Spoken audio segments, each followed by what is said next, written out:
The year is 1854. London is wrapped in coal fog and street gas lamps sputter on by late afternoon. In a modest but tidy drawing room in Bloomsbury, Mrs. Eleanor Merriweather arranges slices of cold boiled lettuce onto a ceramic plate. She is not preparing a salad.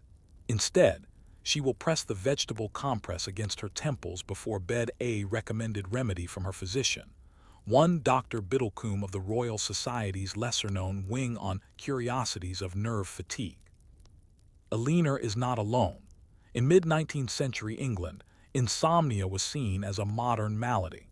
The Victorian obsession with self-discipline clashed against the creeping unease of sleeplessness. As industrialization reshaped daily life, noisy machines, endless work schedules, and the new glare of gaslight rest became a paradox. It was both necessary and suspicious. Couch sleep is a moral act. In the Victorian view, sleep was not merely biological, it was a moral imperative. To sleep well was to demonstrate a clean conscience, a properly regulated life, and adherence to temperance. The sleepless, especially women, were pathologized. Anxious, perhaps, but also considered morally compromised, too emotional, too worldly, perhaps even touched by hysteria. This view, of course, heavily influenced the types of treatments prescribed. Enter the warm brick, a staple of the working-class sleep ritual. Heated in the hearth and wrapped in flannel, the brick would be placed at the foot of the bed, radiating heat slowly through the damp, drafty bedrooms of soot-blackened towns like Sheffield and Manchester. Combined with heavy curtains and perhaps a drop or two of laudanum, this was the average Briton's bedtime strategy. The lettuce cure, sleep by salad. But for the more genteel classes, remedies became increasingly peculiar. Lettuce, it turns out, had a long-standing association with calm and sleep dating back to the ancient Romans, who believed the milky latex in lettuce sap contained sedative properties. In Victorian England, this notion was reborn in the form of lettuce water tonics, poultices, and steam infusions. Recipes were shared among ladies' circles. Boil romaine leaves for 45 minutes. Strain into a teacup. Add a cube of sugar and a pinch of nutmeg. Drink 30 minutes before bed. The taste was grassy and bitter, but it became fashionable enough to warrant mention in the Household Guide to Modern Domestic Medicine, 1873, a compendium more likely to soothe than cure. But why did such a practice persist? Test tube pseudoscience and paternalism. At the time, scientific understanding of sleep was murky. Dreams were still widely viewed as spiritual or moral messages. Sleep itself was explained as a slowing of the vital humors. The prevailing medical wisdom leaned on Galenic theory well into the 19th century, with physicians recommending everything from vinegar footbaths to bloodletting to reduce excessive wakefulness of the liver. Physicians like Dr. Caleb Stokes of Bath offered patients custom tinctures based on their dosha-like bodily imbalances. For those whose blood was too warm, lettuce water. For those too dry, goose fat under the eyes. It was not until the late 1800s that neuroscience began to challenge these assumptions. But even then, the medical field remained suspiciously intertwined with folklore and class politics. Candle domestic rituals and the culture of quiet. In wealthier homes, the preparation for sleep was nearly ceremonial. Curtains were drawn with precision, coals carefully banked, and decanters of warm milk left beside beds. The silence of the household was managed by domestic servants trained to muffle footsteps with felted slippers. It is worth remembering, central heating was rare, noise insulation non-existent, and mattresses were still often sacks of straw or horsehair over wooden frames. Noise from outside horse-drawn carriages, chimney sweeps clanging metal was constant. Thus, any remedy promising sleep, even one as unassuming as a boiled lettuce tonic, carried the aura of hope. For the poor, however, there were no such comforts. One survey by social reformer Charles Booth in 1889 found that 70% of working-class families in London had no private sleeping quarters, let alone bedtime rituals. Sleep, for them, was caught in snatches on workhouse benches, over bar-top arms, or in crowded, lice-ridden beds shared by multiple generations. ZZZ, a new industry awakens.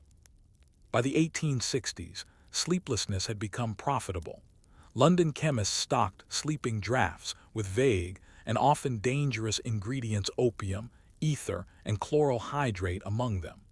Laudanum remained legal and common. Popular newspapers printed advertisements for sedatives alongside stories of society balls and court proceedings.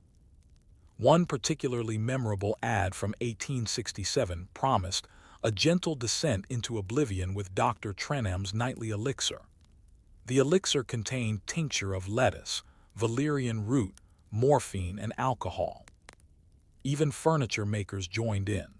The rise of the Hypnosia line of bedroom furniture, including high-backed fainting couches and rocking beds, sought to exploit the era's obsession with stillness and tranquility. The economic boom in sleep aids ironically mirrored the growing epidemic of urban sleeplessness. Notebook: The Gentlewoman's Sleep Diary. We return now to Mrs. Merriweather. In her diary later found by her granddaughter in 1912, she records her nightly routines with great care. On Tuesday, she writes, "I warmed the brick 30 minutes before 10. The lettuce had grown bitter and I added honey. I laid it upon my brow and sat still. Mr. Merriweather read aloud from Boswell. It was a quiet night, but I did not sleep. My mind was too full of charity obligations." What does this tell us? That even in a time filled with supposed solutions, sleep remained elusive. For women especially, mental burdens, unacknowledged emotional labor were seldom named, yet deeply felt. And the remedies, whether based in science or superstition, were always filtered through a lens of decorum, modesty, and obedience. But what was the turning point? When did the science of sleep begin to overtake its superstition? And how did society begin to treat sleeplessness as a medical issue rather than a moral one? The candlelight of Victorian domesticity flickered through the fog of misunderstanding. In parlors across England, boiled lettuce and warm bricks served as the first lines of defense against insomnia, mild, manageable, and maternal remedies. But as the century wore on, sleeplessness became more than a private irritation. It was reclassified as something dangerous, something public, something to be studied or institutionalized. In this section, we explore how sleeplessness moved from the bedroom into the clinic, from the feminine domain of herbal tonics into the hands of physicians, asylum directors, and early neurologists. What began as an inconvenience became a condition, and what had once been treated with salad leaves would soon be addressed with padded cells and syringes. Hospital from drawing room to ward, insomnia as a medicalized affliction. By the 1870s, the British medical establishment began drawing clearer lines between what was termed functional insomnia caused by lifestyle, nerves, or digestion, and organic insomnia, assumed to originate from diseases of the brain or heart. Those with the latter were increasingly institutionalized. Take the case of Miss Adelaide Renner, a 34-year-old governess from Surrey, admitted to the Holloway Sanatorium in 1878. Her symptoms: sleeplessness, agitation, periods of muttering at night, and compulsive prayer. Holloway's intake ledger recorded her as of sound morality, yet disturbed by the inability to rest. She was prescribed a cocktail of chloral hydrate and ether, and confined to a single room, where lights were kept low and meals liquid. Physicians visited every 6 hours to monitor pulse and respiration. After 9 weeks of treatment, she reportedly slept 6 hours with interruptions, and was deemed cured, though no mention is made of her ability to return to work. Such institutional cases were not uncommon. Sleep disorders were added to the roster of signs indicating nervous collapse, melancholia, or incipient madness, especially in women.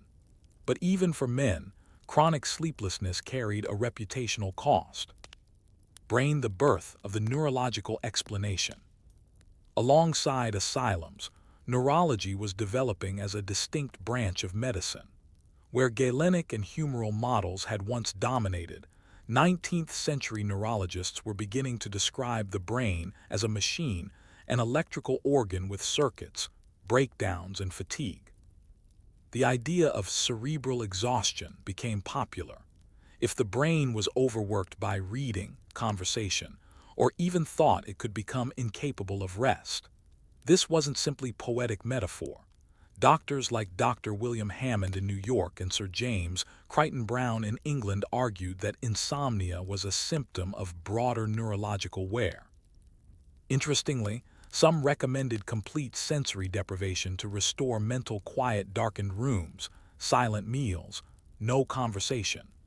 Others leaned toward mechanical interventions, vibratory chairs, electrical scalp massagers, or even rotating beds that slowly turned the patient to simulate the Earth's rhythms. Victorians were fascinated by machines. Why wouldn't they try to machine their way into sleep? Lotion bottle patent medicine and the rise of the sleep tonic. Outside of clinics, a booming industry of over-the-counter sleep aids continued to flourish. If you couldn't afford a neurologist or feared the stigma of institutional care, you could buy peace of mind for sixpence at your local chemist. These sleep tonics, often mixtures of alcohol, chloroform, cannabis indica, and opiates, were sold under genteel names. Mrs. Plumtree's Nightly Cordial, Dr. Fenwick's Harmonious Draught, Hypnos Elixir for nervous ladies and men of letters. Labels were decorative and soothing. Their ingredients were not. There were no regulations, only vaguely moral warnings not to abuse the tonic's purpose. But abuse was inevitable.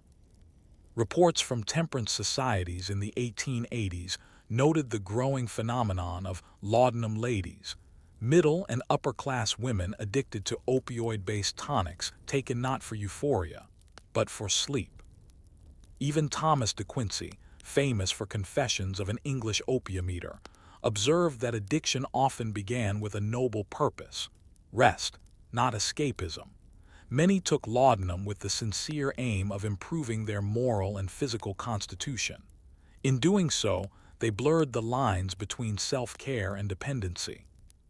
Crescent moon cultural pressure and the sleepless professional. By the end of the century, a new kind of insomniac emerged: the urban professional man. Unlike women whose sleeplessness was often attributed to nerves or hormones, sleeplessness in men was now linked to ambition, anxiety, and bourgeois pressure. The rise of the middle class, with its punctual trains and account books, brought new social obligations. Sleep became one more task to manage efficiently. Periodicals like The Spectator and The Gentleman's Journal ran advice columns on how to cultivate sleep. Walk exactly 27 minutes after supper.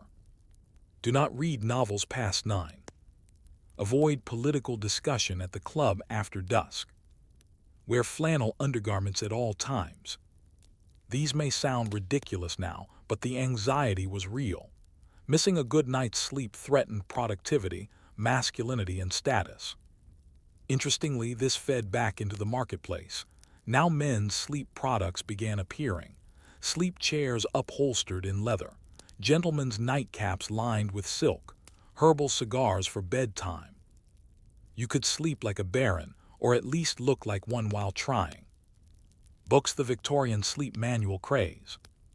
Perhaps the strangest and most delightful expression of this era's obsession with sleep was the explosion of sleep manuals. Between 1860 and 1900, over 120 books and pamphlets were published in England alone, advising the sleepless on how to win back their rest. These were not light reading.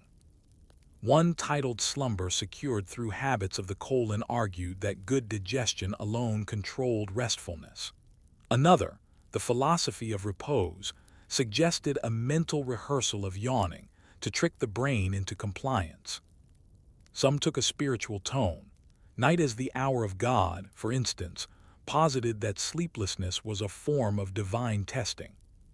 The common thread: that sleep could be earned through discipline, planning, and effort, a philosophy as ironic as it is enduring.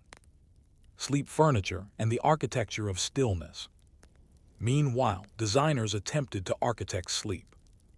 Bed frames were elevated to prevent ground vapors. Curtains were sewn from somnambular fabric, tightly woven material designed to block not only light, but sound. Rocking chairs were marketed not just for infants, but for businessmen seeking pre-bedtime relaxation. One particularly inventive contraption, patented in 1892, was the rotary sleep cradle, a slow-rotating bed designed to rock a full-grown adult into slumber over a 3-hour period. It failed commercially, but speaks volumes about the era's mindset. The bedroom became a laboratory, and every object a tool in the struggle against sleeplessness. Top had a new kind of dreamer. And yet, for all this apparatus, many Victorians still failed to sleep. In one diary entry from 1896, the solicitor Edmund Bray wrote, "I lay abed at 10, and yet by 12:30 found my mind still full of drafts and debts. I drank Mrs. Bray's cordial, but it made me itch. The ticking of the clock became a sort of gallop. I did not dream, but saw the wallpaper in motion." This reveals something profound: that under all the medical jargon, patent bottles, and brass bed frames, there remained something deeply human, a mind that wouldn't quiet, a heart that wouldn't settle. Not because of sin or bile or diet, but because life, even then, was busy and uncertain. What remained elusive was not sleep itself, but trust in the night. And so we're left to wonder: did these rituals and tonics truly help, or did they simply distract from the deeper question? What was Victorian sleeplessness really a symptom of? As the 20th century crept over the horizon like the first glow of gaslight against a fogged pane, the Victorian world was already giving way to something new. In the previous sections, we explored the domestic and medical rituals of a society both obsessed with and frustrated by sleep. We witnessed how boiled lettuce and warm bricks were used with solemnity and hope, how the sleepless found themselves in clinics, asylums, or at the mercy of patent medicines, and how an entire class of late-century professionals tried to outschedule their own exhaustion. But what happened after the curtains were drawn on the Victorian era? This final section draws the curtain back once more, not only to observe the strange legacy left by Victorian sleep culture, but to trace how its quiet desperation gave rise to modern sleep science, and why, despite all our knowledge today, many of us still lie awake just as they did. DNA: the Victorian legacy in sleep science. Although most Victorian remedies now read like superstitious relics or the indulgences of the idle rich, their fixation on sleep indirectly gave rise to real scientific inquiry. As early as the 1880s, doctors such as Jean-Martin Charcot in Paris and George Beard in New York began cataloging what they called nervous exhaustion and neurasthenia. While not always well defined, these diagnoses were the stepping stones to understanding stress, neurochemical imbalances, and later, sleep disorders. By the early 20th century, research into brain waves, REM cycles, and sleep stages began, thanks in part to the medical and cultural foundations laid by their Victorian predecessors. These efforts gained traction after World War I, when sleep became critical for the recovery of shell-shocked soldiers. The obsessive note-keeping of 19th-century doctors, once used to track bowel movements and moon phases, found new purpose in modern sleep labs, where patterns of slumber were analyzed not as symptoms of sin, but of biology. Even the Victorian insistence on sleep hygiene, airing out the room, avoiding excitement, and maintaining bedtime routines, was later validated by sleep psychologists as foundational principles. They were, in short, not entirely wrong, just deeply unequipped. Radio mass media, and the modernization of insomnia. By the 1920s and 30s, sleep remedies were advertised via radio and print. The lettuce cures and warm brick methods were replaced with powders, tablets, and tonics marketed with clinical authority. Even the names changed. Hypnocet, Dormex, Silentite, Morphium tablets, the gentle sleep in every box. The language no longer spoke of moral weakness, but chemical balance and modern relief. Sleep was rebranded. But insomnia had not disappeared, it had simply gone corporate. Pharmaceutical companies latched onto the Victorian fear of sleeplessness and professionalized it, much like earlier apothecaries had romanticized it. The difference now was branding. Science, not superstition, would solve your sleep, and with a sleek new logo. Person in bed, the rituals that remained. Despite the scientific advancements, something curious endured: rituals. The boiled lettuce might be gone, but warm milk stayed. Nightcaps, literal and figurative, lingered. Pre-bedtime reading, quiet rooms, specific bedtime schedules, all of these were inherited from the Victorian bedtime model, recontextualized but still rooted in 19th century anxieties. There's something deeply human about this. Even with knowledge of melatonin, sleep latency, and circadian rhythms, many of us still cling to personal rituals. Whether it's silk pajamas or white noise machines, we echo our predecessors, trying to coax the brain into compliance with a blend of habit and hope. And isn't that what Mrs. Merriweather was doing with her lettuce compress? She didn't need science, she needed permission to rest. Notebook with decorative cover, a sleep culture born of anxiety. What makes the Victorian era particularly relevant is that its people were the first to truly live in a world of disrupted rhythms. Before industrialization, sleep was biphasic. People commonly slept in two segments, with a waking period in the middle of the night for quiet tasks or prayer. But the Victorian demand for punctuality, trains to catch, factories to run, shops to open, compressed this rhythm. Artificial light pushed bedtimes later, work demanded early waking. The natural cycles were overridden. This modern schedule, now taken for granted, was a Victorian invention. And so too was the concept of insomnia as failure. Today, the cultural script remains largely the same. Sleep is productivity's silent partner. To sleep well is to function well. To struggle with sleep, particularly without an obvious cause, is to feel as though you've let yourself down. It is a quiet shame, one that Mrs. Merriweather, Edmund Bray, and the Laudanum ladies would have recognized all too well. Milky Way reflections from the edge of night. Let us pause here at the end of the story, but not the problem. Imagine yourself back in 1890. The room is dim. A faint coal fire hisses. A brick wrapped in cloth radiates warmth at your feet. A cup of lettuce water steams on the side table. You are wrapped in heavy quilts, your bonnet tied loosely beneath your chin. Outside, the city murmurs through the fog. Inside, silence.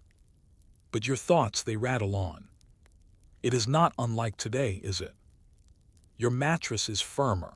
Your room better insulated. You may have a phone, a melatonin gummy, or a podcast playing, perhaps even this one. But the struggle remains. The truth is this: sleep has always eluded even the most disciplined, the most resourceful, the most prepared. It is a bodily function, yes, but it is also a leap of faith. To sleep is to surrender, to let the mind drift without assurance it will land. And that surrender, for the Victorians, for us, has always been the hardest part. Thread epilogue, the final entry of Mrs. Merriweather. Her diary concludes with this entry, dated October 4, 1879. Tonight I shall take nothing. No lettuce, no cordial. The brick stays in the stove. I am weary. Not ill, not frightened, only wearied with effort. Perhaps I shall sleep naturally if I stop trying. There is no record of whether she did. But maybe that's the point. Perhaps the greatest cure for sleeplessness, then as now, is the permission to rest without performance, expectation, or guilt. Imagine a world where your local butcher uses 1 pound to weigh your beef, the town over uses a different pound to weigh your wool, and the taxes you pay are calculated by an entirely unrelated official pound whose definition depends on the reigning monarch's foot. Welcome to Europe before standardization, a landscape of chaotic measurement, regional weights, and bitter bureaucratic arguments about barley corns. Our journey begins not with clocks, but with scales, rods, and the stubborn desire to make everyone measure things the same way, a goal so mind-numbingly detailed, and yet profoundly influential that it changed the trajectory of modern governance, commerce, and yes, sleep itself. This is not the story of scientific breakthrough or explosive revolution. It is the slow, precise, bureaucratic slog toward agreement, the kind of historical crawl that would bore most historians, but which quietly shaped the modern world. Balance a world without agreement. Before modern standards, measurement was hyperlocal. In medieval England, a yard might refer to the length of a belt, a stride, or the distance from a king's nose to his outstretched thumb, depending on the source and the mood. In France before the Revolution, the pied du roi, king's foot, was standard in Paris, while in Lyon the pied de Lyon reigned supreme. Neither were interchangeable. This wasn't simply academic trade disputes erupted over mismeasured cloth, short-counted salt, and wrongly sized barrels of wine. Measurement, oddly enough, became a matter of trust, and trust was in short supply. Merchants carried bundles of conversion tables in little handbooks. Bakers used weights that bore official wax seals to prove authenticity. Inspectors, called onagers in the cloth trade, were employed by the crown just to travel around and make sure no one was cheating the unit. But cheating happened all the time. Why? Because measuring inconsistently was profitable. If your pound of flour was 10% smaller than the buyer's expected pound, you made a little extra. Multiply that by every sale over a year, and you've got yourself a tidy sum and a very upset clientele. Books The Monks and the Measures. The earliest serious efforts at standardization came not from kings or merchants, but from monastic communities. Monks, whose lives depended on strict routines of prayer, fasting, and silence, had a vested interest in measuring both time and space precisely. A miscalculated hour could mean breaking a fast early, a minor sin, with major consequences in an order like the Benedictines. Monastic schedules ran like well-oiled machines. Bells rang at set hours: matins, lauds, prime, terce, sext, none, vespers, and compline.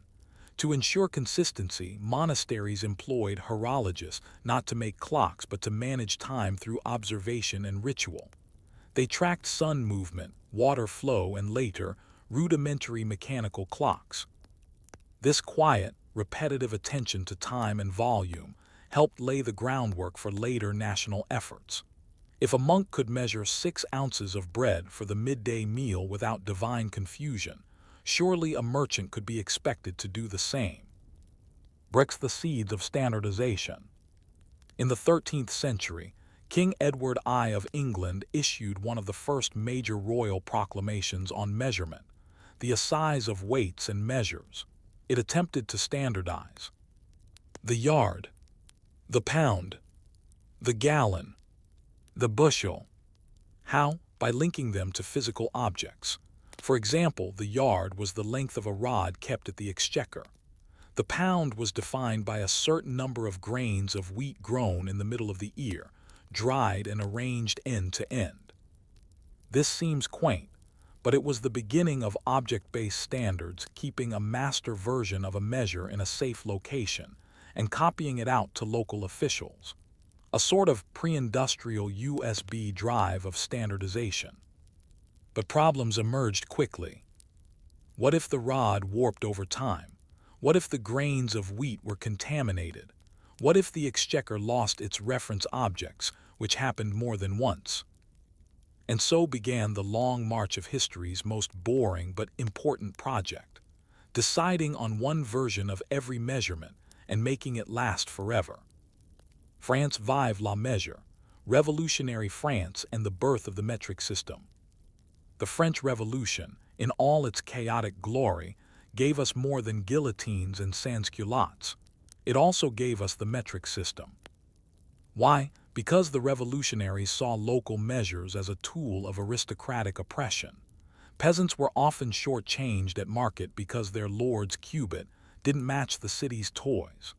So, in the spirit of liberté, égalité, métrique, they decided to start from scratch.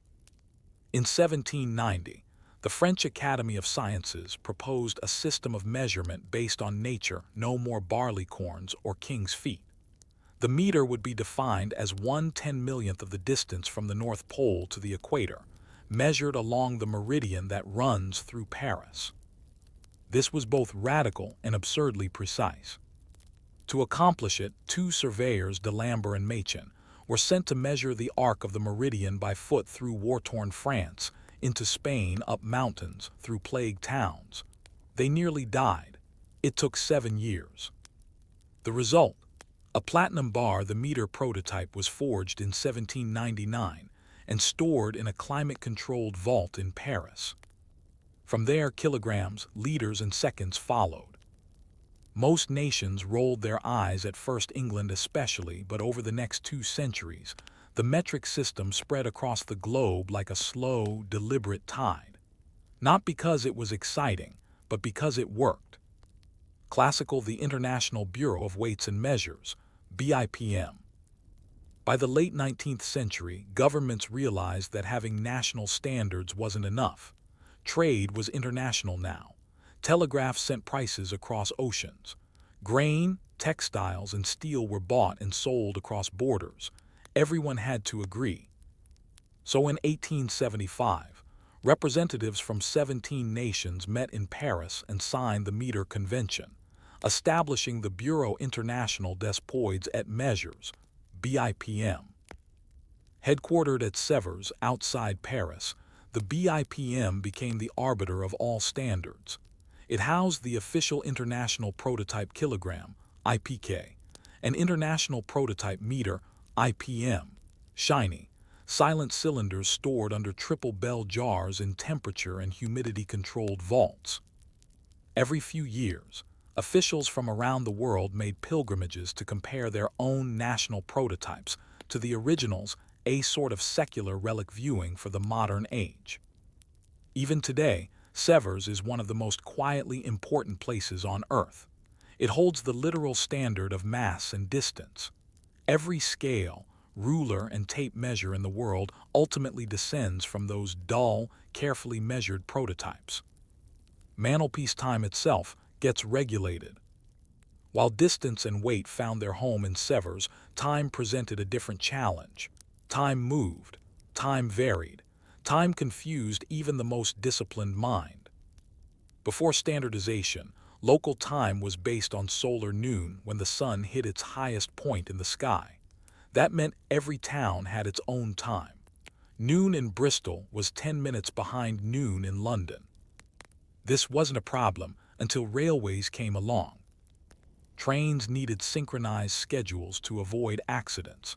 Telegraph wires made it worse. People suddenly noticed time differences in a way they never had before. Enter Greenwich Mean Time, GMT. By the 1840s, the Royal Observatory at Greenwich began sending standardized time signals via telegraph across Britain. Clocks in major cities were set to Greenwich time, a quiet revolution in human behavior. By 1884, the Prime Meridian Conference in Washington, D.C., established GMT as the world's standard time. The concept of time zones followed. The ability to agree on when something happened became just as important as how much or how far. Thought balloon, a system so stable you can sleep through it.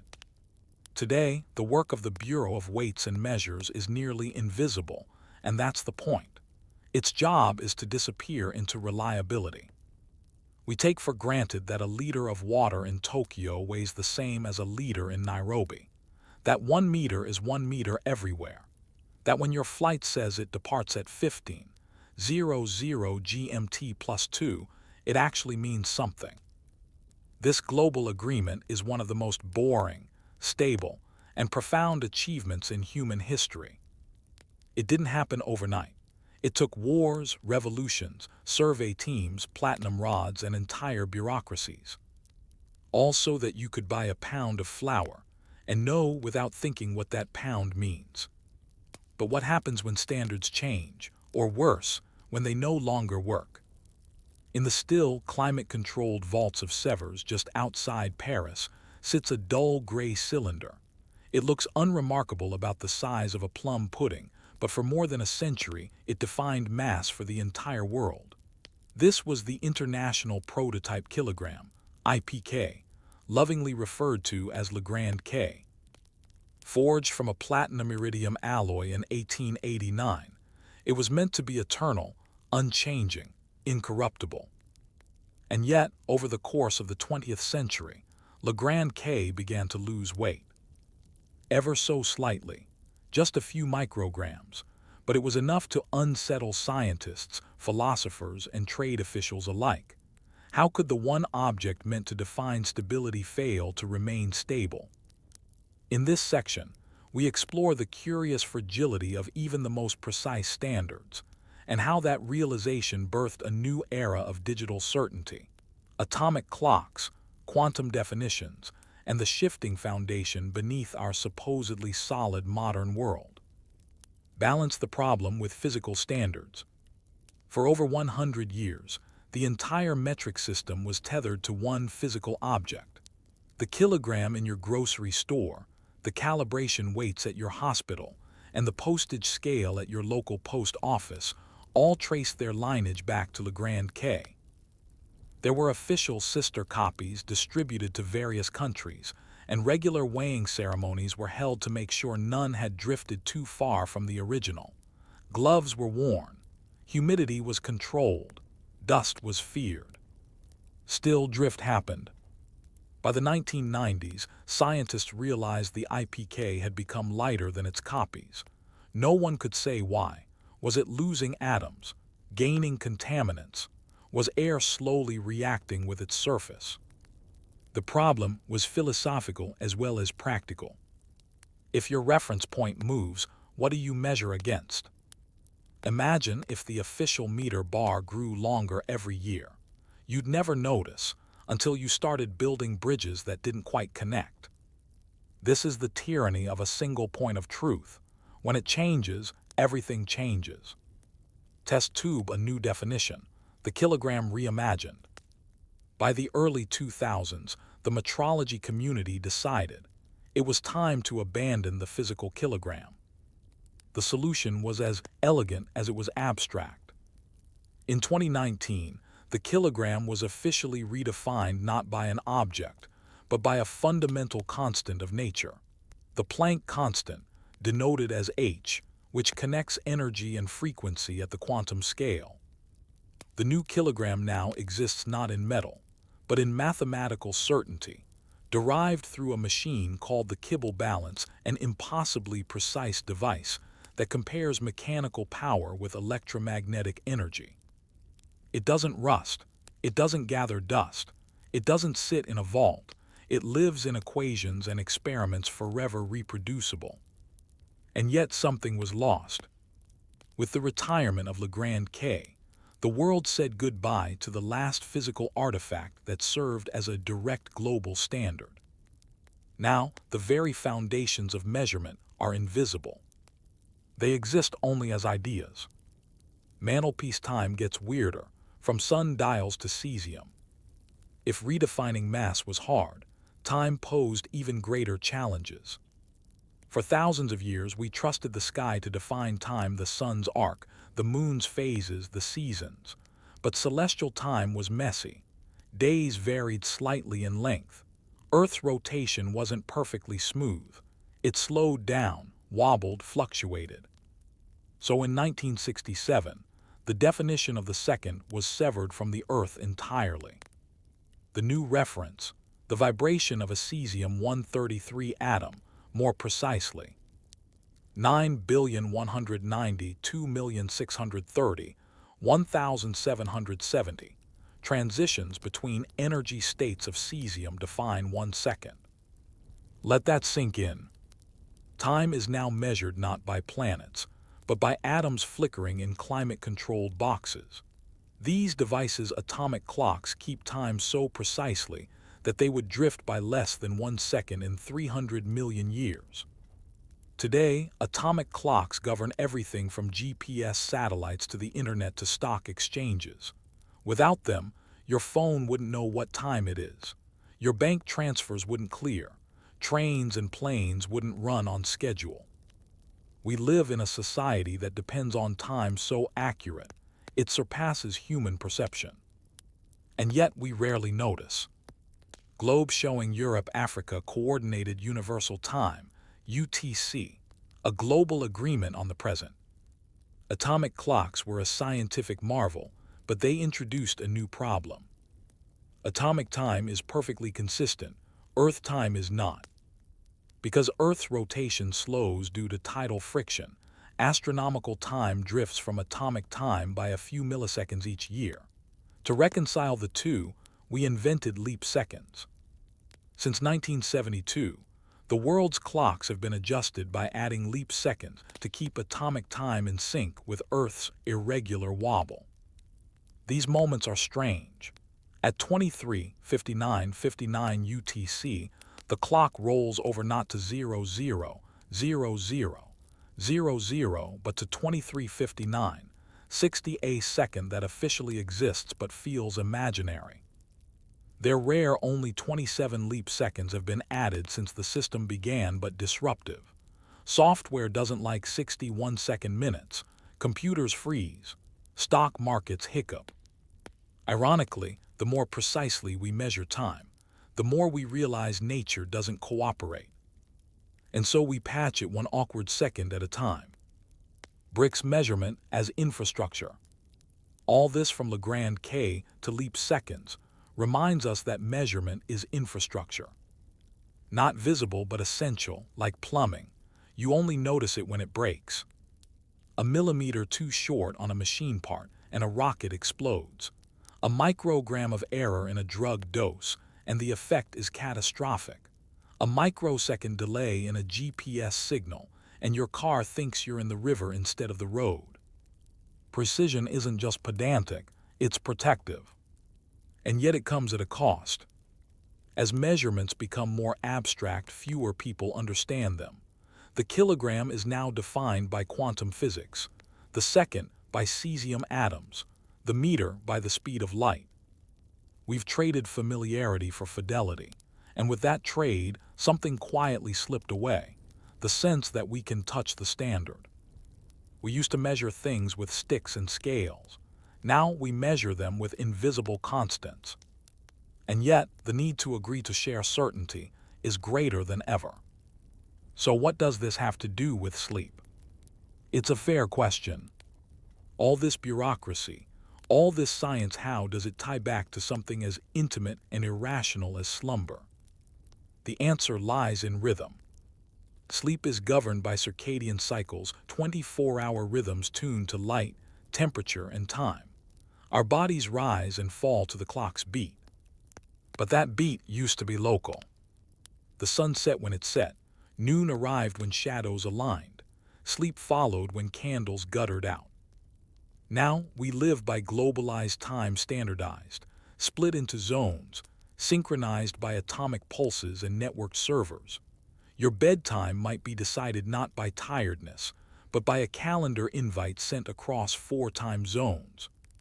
When the Victorians finally agreed on time, and when the BIPM refined its measurement, they helped create a world where everyone sleeps to the same invisible drum. Some find that comforting, others confining.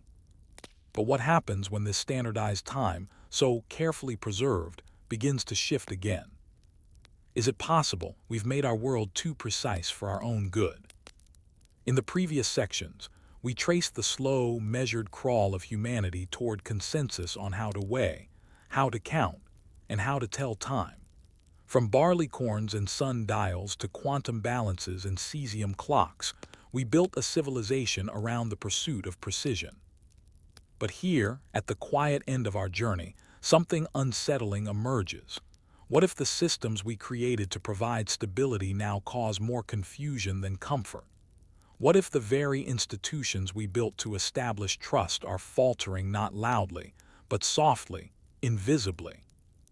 In this final section of Story 2, we examine what it means to live in a world where time is standardized but life is increasingly chaotic, where weight is measured to the atom, yet trust in institutions is evaporating, and how the long, boring history of the Bureau of Weights and Measures may yet offer profound lessons for a modern age plagued not by miscalculation, but by misalignment.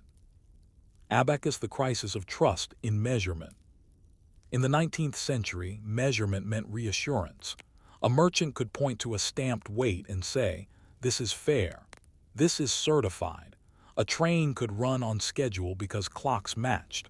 A field could be taxed correctly because the yardstick was agreed upon.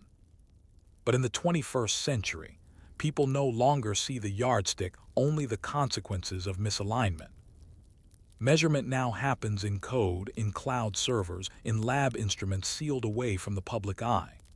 We are told our devices are accurate, our data secure, our GPS correct to within a meter, but for many, the systems that promise precision feel abstract, or worse, suspicious. The irony is painful. We are more precise than ever, and yet we feel more uncertain.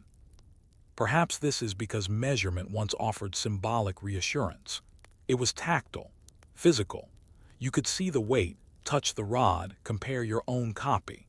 Now it's all invisible reference points, whispered between machines at 9,192,630,1770 cycles per second. And when trust erodes not in the science, but in the institution's measurement loses its symbolic power. Desktop digital time, fractured lives. Nowhere is this disconnection more clear than in how we experience time. Thanks to global networks and atomic clocks, time has never been more coordinated. Our phones auto-sync. Our servers timestamp with millisecond accuracy. Even digital transactions are ordered precisely to avoid financial catastrophe.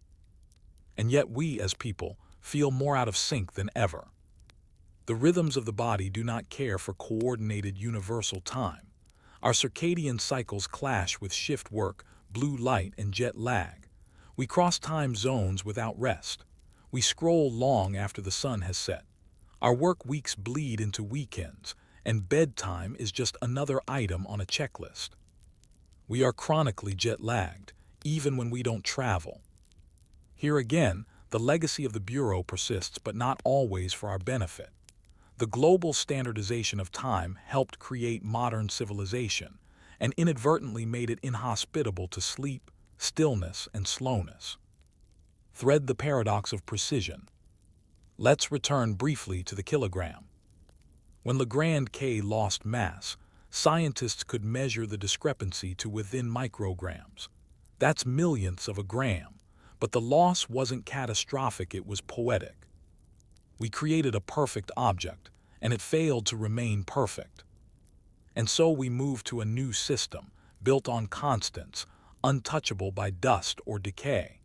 But in doing so, we moved the definition of reality further from experience. You can't hold Planck's constant. You can't see a cesium atom tick. You just have to believe it works. Measurement today requires faith not in mysticism, but in abstractions. And for a species that evolved to measure with hands, eyes, and shared trust, this is not an easy adjustment. Radio: the everyday echoes of the Bureau. And yet the Bureau still shapes our lives in quiet, essential ways. Every receipt, every bus schedule, every airline ticket relies on its legacy. Every medical dosage, every shipping label, every clock in time owes its accuracy to this lineage of slow, deliberate calibration. It's in the way flour is sold in grams, in the size of your mattress, in how long your tea steeps, in how your phone tells you you're 12 minutes late and precisely where you are on the map. This is the Bureau's power not to inspire, but to assure, not to dazzle, but to make daily life function without friction. That, in a way, is the most powerful legacy of all. The lull of shared reality. As you listen now, perhaps readying for rest, think of this. There was once a time when no one could agree on what a pound meant, when towns argued over the inch, when time was local, fragmented, and untrustworthy. The Bureau of Weights and Measures was never meant to be exciting. It was meant to solve that problem quietly, and it did. That pound of flour in your kitchen, that 9:00 a.m. meeting, that liter of water you drank. They all work because people, long ago, agreed. They debated, standardized, measured, revised. They built vaults, made prototypes, calibrated tools. They adjusted clocks, not for glory, but for consistency, for trust. So you could know what was real. So you could rest. Compass final thoughts, the value of boring certainty. In a world filled with disruption, boring truths hold special value. To know that a meter is a meter anywhere on Earth is to have a rare kind of stability. To know the time, to the second, is to find your place in the vast and spinning machinery of modern life. The Bureau didn't just measure things, it measured trust. And in doing so, it offered us something quietly radical, the ability to sleep at night, knowing the world would still make sense in the morning, even if only by a gram or a second at a time. It is a crisp Thursday morning in the year 1742. A low fog hugs the ground around a stone cottage in the English countryside. Inside, the faint clatter of wood being dropped into the hearth precedes the sharp crack of kindling catching fire. The smell of damp cloth lingers, and in the corner of the room stands a large wooden tub, a fixture not for bathing, but for washing linen. It's washing day, a laborious, often weekly or bi-weekly event that structured the domestic calendar of households across Europe and colonial America in the 18th century. It was noisy, exhausting, repetitive, and utterly essential. But this isn't a tale of invention or technological marvel. It's the slow, repetitive slog of boiling, scrubbing, wringing, and drying, a story of how people stayed clean before cleanliness was easy. At its core, this is a narrative about the quiet resilience of those mostly women who built their days around the monotony of maintenance. Let's begin with the world before detergent, before running water, before washing machines. A world where cleanliness came with burnt knuckles, live burns, and days lost to steam. Sponge laundry as labor, not chore. Today, doing the laundry might take an hour, and much of that is passive. But in the 18th century, it could consume an entire day, and sometimes more. Laundry was manual, multi-step, and unforgiving. It involved soaking fabrics overnight in a lye solution, scrubbing them on wooden washboards or flat stones, boiling them in a copper kettle over a fire to kill lice and remove grease, beating the linen with wooden paddles, wringing them out by hand, rinsing in clean water if available, hanging to dry in whatever sun or breeze the season allowed, ironing or mangling if one could afford the tools. This wasn't cleaning. This was industrial-scale water work done with bare hands, open fires, and improvised tools. And all of it had to be done before noon, lest the damp fabric not dry before evening. Lotion bottle the soap that was. Soap, as we know it, was rare and expensive. The 18th century laundry relied mostly on homemade lye, derived from wood ash mixed with water. When boiled, the alkaline liquid formed a crude cleaning agent strong enough to strip dirt and grease, and sometimes flesh. Too strong a solution could burn the fabric, or worse, burn the hands. Recipes were passed down in careful proportions. 1 part ash, 3 parts soft rainwater. Soak overnight. Strain through muslin or fine cloth. Sometimes urine was added to increase ammonia content. Known as chamber lye, this pungent addition helped break down stains. Yes, urine as pre-wash. A reminder that sanitation and sanitation products are not the same. Commercial soap did exist, but it was usually reserved for personal hygiene, not fabrics. Large blocks of lard-based soap, hard and harsh, were used sparingly. One bar might last a household months. For most homes, dirt removal was not about floral scents or softness, it was about function. Basket who did the washing? The answer varied by class. For servant-keeping households, washing was the duty of a washerwoman, laundress, or scullery maid depending on the house's size. In larger estates, entire staff teams were assigned to washing, drying, and starching linen. These roles were grueling and carried low social status, even among servants. The laundress worked in hot, wet conditions, her fingers red and swollen, often suffering chronic joint pain from wringing sheets and lung damage from steam inhalation. For working class and rural women, the task fell squarely on their shoulders, often literally, as they hauled heavy pails of water from wells, rivers, or town pumps. The laundry basin might be set up in the kitchen, a yard, or the bank of a stream. For urban poor, communal washhouses sometimes existed, but most worked with what they had: one pot, one bar of soap, one line, one prayer for sun. The linen hierarchy. Not all clothes were created equal. The 18th century was dominated by linen, prized for its breathability and its ability to be bleached in the sun. Cotton was less common early in the century, and wool was typically not washed at all but brushed or shaken. Clothing items were categorized by their washability. Body linen undergarments, shifts, shirts, washed frequently. Outer garments, gowns, breeches, coats, rarely washed, spot cleaned. Bed linens and tablecloths, washed every 1-3 weeks, depending on wealth. People understood that frequent washing wore out garments. Linen was durable, but it could weaken over time. So families extended the use of fabric as long as possible through mending, patching, and finally turning it into rags or bandages. This was a world where fabric was precious, and washing was both a necessity and a risk to that preciousness. Sun, the tyranny of the weather. The weather governed the entire process. Rain on wash day meant a week's delay. A surprise shower mid-drying could send clean linens back into the lye pot. Winter posed the biggest challenge. Without sun or breeze, items could freeze stiff on the line. Some households dried clothing indoors, near the hearth, or in attics strung with rope. But this made the home damp and smoky, and slow drying meant mildew, which often required the entire process to be repeated. Thus, the choice of wash day became strategic. In many cultures, Monday was traditionally reserved for laundry. Sunday, a day of rest, allowed for the soaking of clothes overnight, so they'd be ready for boiling and scrubbing the next morning. This gave rise to the Monday blue, not a feeling, but the color.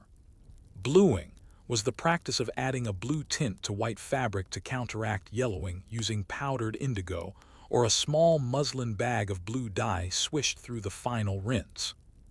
It didn't clean better, but it looked cleaner. Fire boiling as sanitization. We often forget just how critical boiling was. Without disinfectants or laundry detergents, boiling was the only way to kill lice, mites, and bacteria. Boiling was both symbolic and literal purification. Sheets, cloth diapers, bandages, and kitchen linens were all boiled, often outdoors over open fires in large copper kettles. This was especially true during epidemics. During smallpox outbreaks or periods of fever, laundry became a survival mechanism. Soiled linens were scrubbed in ash, scalded, dried in the sun, and aired for days. For many, cleanliness was not about respectability, but life and death. And still, mistakes were costly. Too much lye, the fabric rots. Too little heat, the lice survive. Not enough drying time, mold grows. Every wash was an exercise in judgment, habit, and bodily strength. Thread a day in the life. Sarah Bettridge, laundress. In a rare surviving diary from 1765, Sarah Bettridge, a laundress for a small merchant family in Bath, described her washing routine. Rose at 4, lit the hearth, soaked petticoats and stockings through the night. The ash tub took longer, made too strong, blistered my knuckles, boiled the cloth an hour, hung on the line before noon, lost one stocking to the wind. Mistress says I must patch the kitchen towels again. There is no heroism in these words, no flourish, only routine and the weariness of a life measured in loads, not luxuries. Yet without people like Sarah, no household functioned, no bed was fresh, no child was clean, no patient survived surgery. Thought ballooned the quiet dignity of the wash. There's a temptation to romanticize the past, the scent of sun-dried linen, the soft creak of the line in the wind. But this was grinding labor, repeated week after week. Still, it carried dignity. In a society where women's labor was often invisible or undervalued, washing day was undeniable. The steam, the noise, the clatter, these were declarations of usefulness, evidence of effort. And even as washing became mechanized in the 19th and 20th centuries, the emotional burden lingered. Many continued to do laundry by hand, even with machines, out of habit or necessity. Some still do today. It is humbling to think how much of civilization, its health, its hospitality, its hygiene was built on wet hands, wooden tubs, and the slow rinse of fabric in lye. But if this was daily life for centuries, how did mechanization change it? When did the washtub give way to the washing machine? And what did the laundress lose or gain in that transition? In the flickering candlelight of 18th century homes, the laundress stooped beside the steaming kettle. Her hands, reddened by hot water and lye, wrung out another shift, one of dozens to be soaked, boiled, and beaten before the sun dipped low. But change was coming. Not all at once, not evenly, and not necessarily for the better. The 19th century, and especially its second half, saw the beginnings of a laundry transformation. Washing became mechanical, but only in theory. In practice, this transformation occurred slowly, with machines that were often incomplete, impractical, or inaccessible to many. Still, the drumbeat of industrial progress was undeniable. The Iron Age of laundry had begun. In this section, we examine the incremental mechanization of washing, how technology evolved from tubs and paddles to hand-powered washers and rollers, and how these changes subtly reshaped the meaning of cleanliness, labor, and gender roles. Basket, the earliest washing machines. The very idea of a washing machine in the early 1800s is misleading. These were not the electric, self-spinning, humming boxes of today. They were often wooden barrels on legs, with cranks or plungers, sometimes called washboard drums, dolly tubs, hand agitators. The earliest English pats appeared in the 1790s, but widespread domestic use didn't take hold until well into the mid to late 19th century. Even then, these machines were manual, cranked or pumped by hand, heavy, wood reinforced with cast iron, loud, wet, and often leaky. They didn't eliminate work, they just concentrated it into new, repetitive motions. In some ways, these devices added complexity. A laundress now needed to understand gear ratios, safety catches, and the tolerances of wringer rollers. The early laundry machine wasn't liberation. It was augmentation, a new tool in an old battle. The wringer, innovation or torture. Among the most influential of these devices was the mangle or wringer, two rollers turned by a crank, designed to press water out of wet fabric. On paper, it saved labor. In practice, it required immense hand strength to operate. Frequently caught fingers, causing crushed knuckles or torn skin. could rip delicate fabric if tension was uneven. Was so heavy it had to be bolted to the floor in many households. Still, many women swore by the wringer. Compared to twisting a sopping bedsheet by hand, it was a marvel, a back-saving, bone-rattling marvel. Its popularity soared by the 1850s. Households that couldn't afford full machines would purchase just the wringer attachment and place it atop a wash tub. And even these partial adoptions signaled a cultural shift toward automation, toward labor rationalization, and toward the idea that laundry could be modernized. Thread washing in the industrial age, factories of fabric. While domestic laundry limped toward mechanization, institutional laundry raced ahead.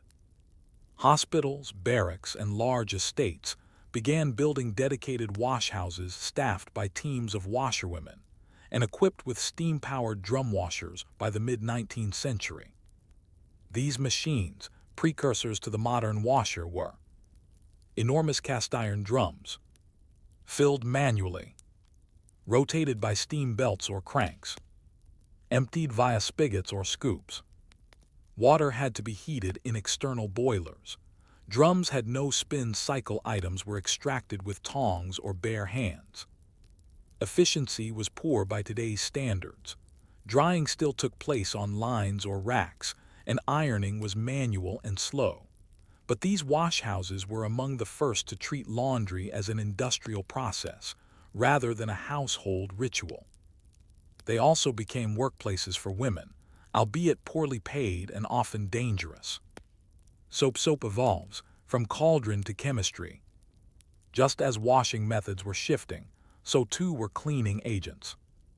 In the early 1800s, soap remained mostly homemade or purchased in bulk from local chandlers. But advances in chemical manufacturing brought new products to market. By the 1850s-60s, soap production had become commercialized. Borax, soda crystals, and bleaching powders joined the domestic cleaning shelf. Soap flakes and powdered detergents appeared, made from tallow, oils, and industrial lye. These products reduced the need for homemade ash lye and, at least on paper, improved fabric longevity. But adoption was uneven. Many poor households continued to rely on scraps, and more scraps of bar soap, lard, or even horse urine, which contained ammonia. Still, by the late 19th century, branded soaps became widespread, with names like Sunlight Soap UK, Fell's Naphtha US, Pear's Transparent Soap. Advertising positioned these products not merely as practical, but as civilized, clean, and morally upright. A spotless tablecloth became a sign of virtue. Laundry was no longer just labor, it was respectability. Houses domesticity, and the angel in the laundry room. As laundry entered the age of partial automation, it also entered the domain of middle-class respectability. Magazines like The Ladies, Domestic Companion, and Good Housekeeping began publishing detailed guides to planning laundry day, organizing soap and starch inventory, maintaining white linens, hosting proper drying rituals in suburban yards. Laundry rooms, once corner spaces near the kitchen, were now presented as well-appointed, moral spaces. Some houses even featured built-in basins or early gas-heated water tanks. And yet, despite all this middle-class gloss, the work remained grueling. Whether in a tenement flat or a stone-walled estate washroom, women bent over hot water, lifted wet wool, and cursed the ever-dripping ceiling. Mechanization had begun, but ease had not arrived. Chart decreasing laundry as class signifier. Throughout this evolution, one truth remained. How you did your laundry said something about your place in society. The wealthy sent linens out to professional laundresses or employed in-house staff. The middle class prided themselves on their domestic routines and technologies. The poor made do with riverbanks, tin tubs, and cracked soap. To have your laundry seen drying in public, steaming in the yard, aired on shared lines was often considered shameful, especially for the aspiring middle class. In cities, local regulations were even passed to limit laundry visibility.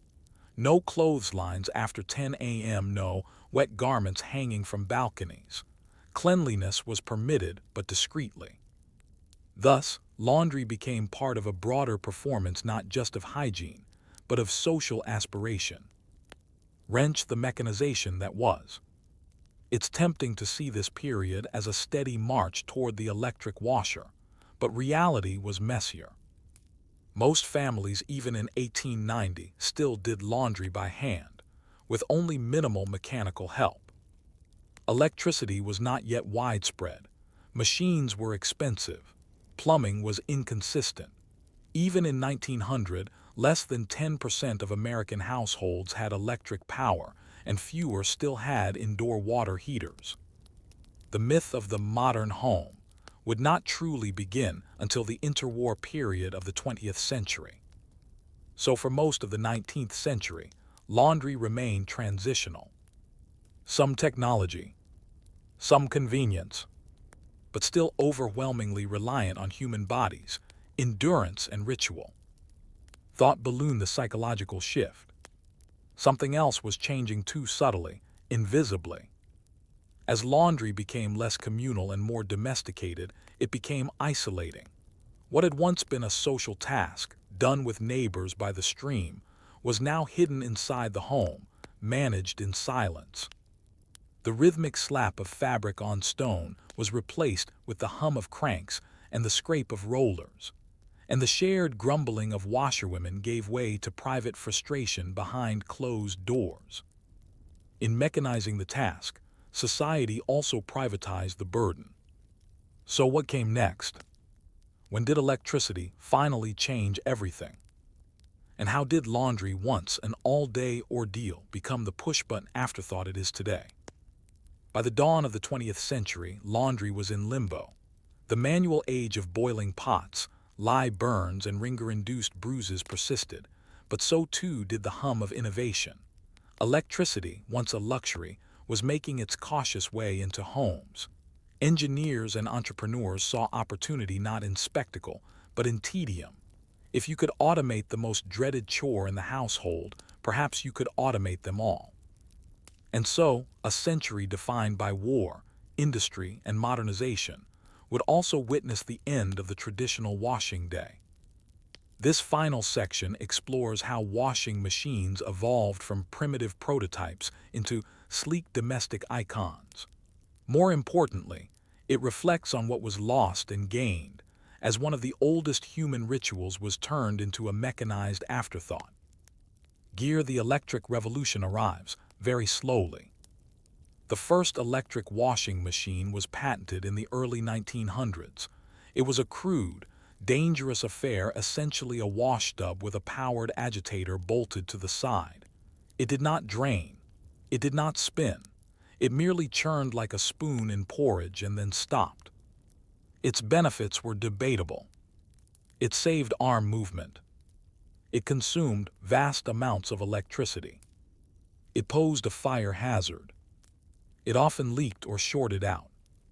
But people were curious, and over the next 2 decades, manufacturers improved, adding enclosed motors to prevent electrocution, including spin ringers to reduce drying time, improving the durability of drums to handle heavy linens. Still, uptake was slow. In 1920, fewer than 2% of U.S. households had electric washing machines. Europe lagged even further behind, especially in rural areas where electricity would not become common until after World War II. Even when available, early models were expensive, noisy, and temperamental. The motor often burned out, the wiring frayed. Some users returned to hand washing within weeks. The washer's reliability didn't outpace the laundress's reliability yet. Houses from servants to suburbs, who was the washing machine for? The first real wave of adoption occurred not in crowded city apartments or poor tenements, but in the burgeoning suburbs of the 1930s and 40s. These were homes, with space for appliances, with access to consistent electricity and plumbing, with owners who no longer had domestic staff. Herein lies the paradox. Washing machines became popular after the decline of servants. Once middle-class women had to do laundry themselves, the market for automation exploded. Magazines depicted smiling housewives posing with their sleek new laundry companions. Manufacturers promised cleaner clothes, happier homes, and more free time. And to some extent this was true. The weekly ordeal was reduced to a few hours. The boiling pot disappeared. The wringer was replaced by the spin cycle. The lye burns faded into memory. But the freedom came with new expectations. Cleanliness standards increased. Now that it was easy, there was no excuse for dingy collars or yellowing linens. More frequent washes were encouraged. Bright whites became the norm. And quietly, the mental load of laundry intensified, even as the physical labor decreased. Lotion bottle the detergent boom. Science meets suds. Soap too evolved. By mid-century, the old fat and ash bars had been replaced with synthetic detergents. Tide debuted in 1946. Persil, already popular in Europe, reformulated to suit automatic machines. Bleach additives, softeners, and fragrance options flooded the market. These detergents were designed not for scrubbing but for agitation cycles. Washing, once a contact sport, became chemistry. Now the fight was against microscopic filth, invisible stains, and subtle odors. Advertisements warned against invisible grime. Commercials played on shame and status. What would your neighbors think if your tablecloth looked tired? With more automation came more scrutiny. Clean laundry wasn't just an accomplishment. It became a standard of womanhood, of hygiene, of moral character. The collapse of wash day. Through the 1950s and 60s, the weekly washing day, often Monday, faded from calendars. Why? Machines allowed flexibility. You could do a load any day. Synthetic fabrics dried faster, needed less care. Smaller, more frequent washes replaced the old seasonal routines. Laundry, once a public ritual, with clotheslines, wash tubs, steaming yards, became private, hidden behind basement doors or utility closets. This was a quiet cultural shift. Laundry was no longer seen or shared. The washer was no longer a tool of labor, but a background appliance. Its symbolism faded, even as its necessity remained. And in that fading, a chapter closed, one of communal knowledge, shared hardship, and tangible effort. Soap laundromats and communal machines. Of course, not everyone could afford a washer. Enter the laundromat or laundrette, as it's known in Britain. These coin-operated spaces became fixtures in working-class neighborhoods from the 1950s onward. They were noisy, fluorescent, and occasionally social. But they, too, embodied efficiency over ritual. Gone were the smells of wood smoke and ash. In their place, bleach, hot dryers, and vending machine detergent. Still, the laundromat echoed old traditions. Waiting for clothes to finish. Sharing space with others. Watching steam rise from hot machines on cold mornings. Even now, in cities and dormitories and apartment buildings, this version of laundry persists. Mechanized, yes, but still subject to weather, time, and routine. Globe showing Europe, Africa global perspectives. Laundry without machines. It's important to remember that not all laundry has been mechanized. In many parts of the world, rural India, sub-Saharan Africa, parts of Southeast Asia, laundry is still done by hand. In rivers, with rocks, using bars of soap or crushed leaves. This isn't quaint nostalgia, it's reality for billions. And while machines and detergents dominate wealthier regions, the basic skills of scrubbing, soaking, and sun-drying remain critical in vast parts of the globe. The story of laundry is not universal, nor is it finished. Thought balloon reflections on what we've lost. As laundry grew easier, something disappeared. Gone is the communal wash house, where neighbors shared stories while scrubbing bedsheets. Gone is the lingering scent of sun-dried linen, once the hallmark of household pride. Gone is the physical memory, the feeling of a wrung cloth, of fingers soaked and stung, of towels crisp with starch and air. Today, we press a button and walk away.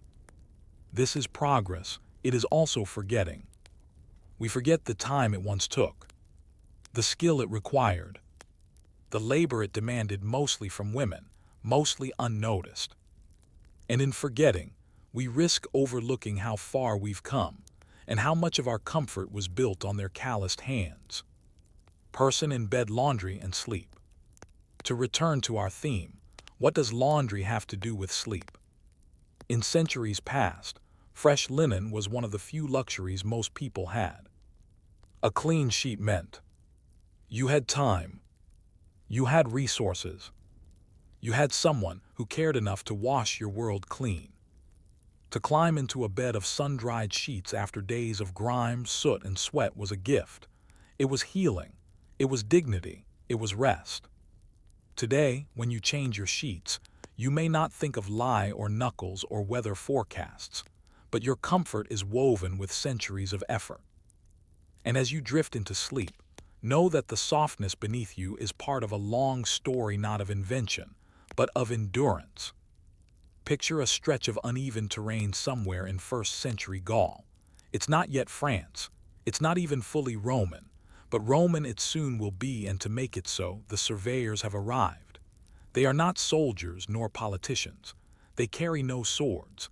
They carry long poles, maps, plumb lines, and a curious metal instrument called a groma. They are here to do something deceptively dull, yet foundational to empire: mark out a road. Not just any road, a Roman road, a stretch of gravel and stone that will someday carry trade, tax collectors, wheat carts, marching legions, and eventually, perhaps centuries later, tourists. But before any of that, there will be paperwork, surveying, digging, and drainage ditches. This story is not about gladiators or emperors. It is about potholes, slope gradients, and civic forms.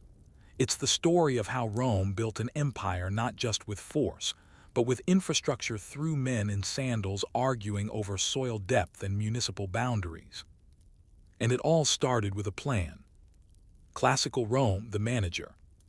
The Roman Empire is remembered for many things: military discipline, grand architecture, legal innovation. But perhaps its most enduring achievement was its road network, stretching more than 400,000 km at its height, including over 80,000 km of paved roads. These roads connected forts to cities, ports to provinces, conquerors to the conquered. But building them was not glamorous. It required permits, land acquisition, taxation, and endless manual labor. The process began with an idea. A military governor, trade consortium, or central Roman office would submit a proposal, usually to the Senate, or a provincial consul, suggesting a new route. From there came a flurry of logistical questions. Who owned the land? Was it public or private? Who would pay for the labor? Which legion would provide the workforce? The answers, naturally, involved delays, negotiations, and red ink. Straight ruler, the role of the agrimensors. Once approved, the real work began with the agrimensors, Roman land surveyors. They were experts in geometry, astronomy, and the delicate art of compromising between topography and imperial ego. Roman ideology favored straight roads, a visual metaphor for power and control, but the land was rarely cooperative. To establish the road's path, agrimensors used tools like the groma, a vertical pole with horizontal crossarms and plumb lines used to establish straight lines and right angles; the chorobates, a long, leveled beam with a water trough used to measure gradients, especially for drainage; measuring rods and cords, standard units of Roman length like the passus or double step. Their goal was to establish a direct and level path, but compromises were common. Hills, marshes, and local politics often forced deviations. Surveying could take weeks, and reports were filed back to Roman administrative centers. Nothing was built until the paperwork cleared. Even in conquest, Rome moved at the speed of documentation. Receipt bureaucracy before bricks. Once the route was approved, land had to be secured. If the road passed through public land, ager publicus, the process was relatively straightforward, though still required local notification and record keeping. If it passed through private land, compensation had to be arranged. Sometimes this meant monetary payment. Other times, Rome simply seized the land under the justification of military necessity or economic benefit. Unsurprisingly, this led to legal disputes in provincial courts, petitions from landowners to local magistrates or even to Rome itself, delays that could stretch into months or even years. There were entire legal texts, such as the Lex Julia Municipalis, that governed how land could be appropriated for public works. And once land was secured, there was still the matter of materials, labor, and design approval. Even under empire, the wheels of Roman civil service turned slowly. Materials and methods. The ideal Roman road was a multi-layered masterpiece, and each layer required specific materials and manpower.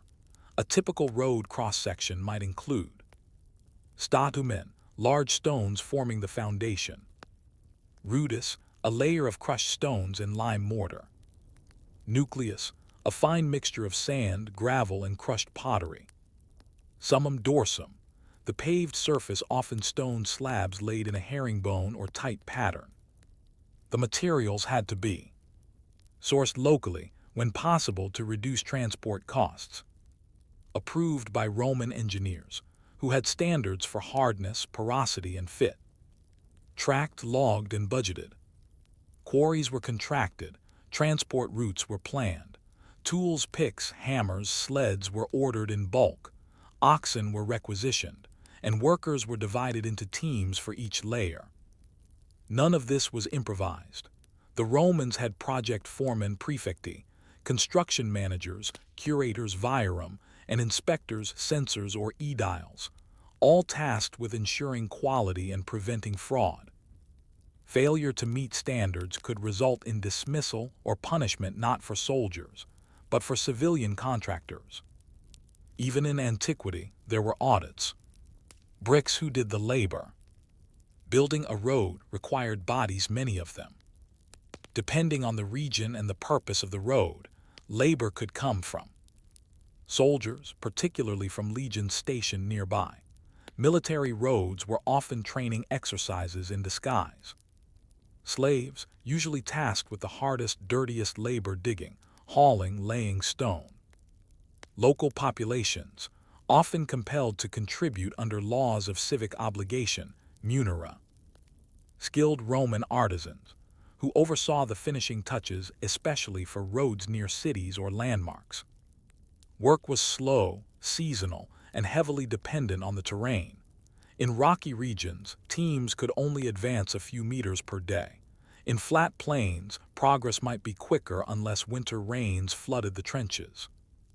One legion, the famous Legio XX Valeria Victrix, reportedly spent 18 months building a 40-mile road in Britannia. That's just over 100 yards per day. For context, that's about the length of a football field each day, every day, for a year and a half. Roman speed was measured not in miles per hour, but in meters per month. Snow obstacles and omens. Building roads through wild territory brought unexpected obstacles. Unstable soil required drainage ditches or elevated causeways. Marshes required pilings and wooden substructures. Hills were either cut through via terracing or circumvented, despite imperial preference for straightness. There were also religious concerns.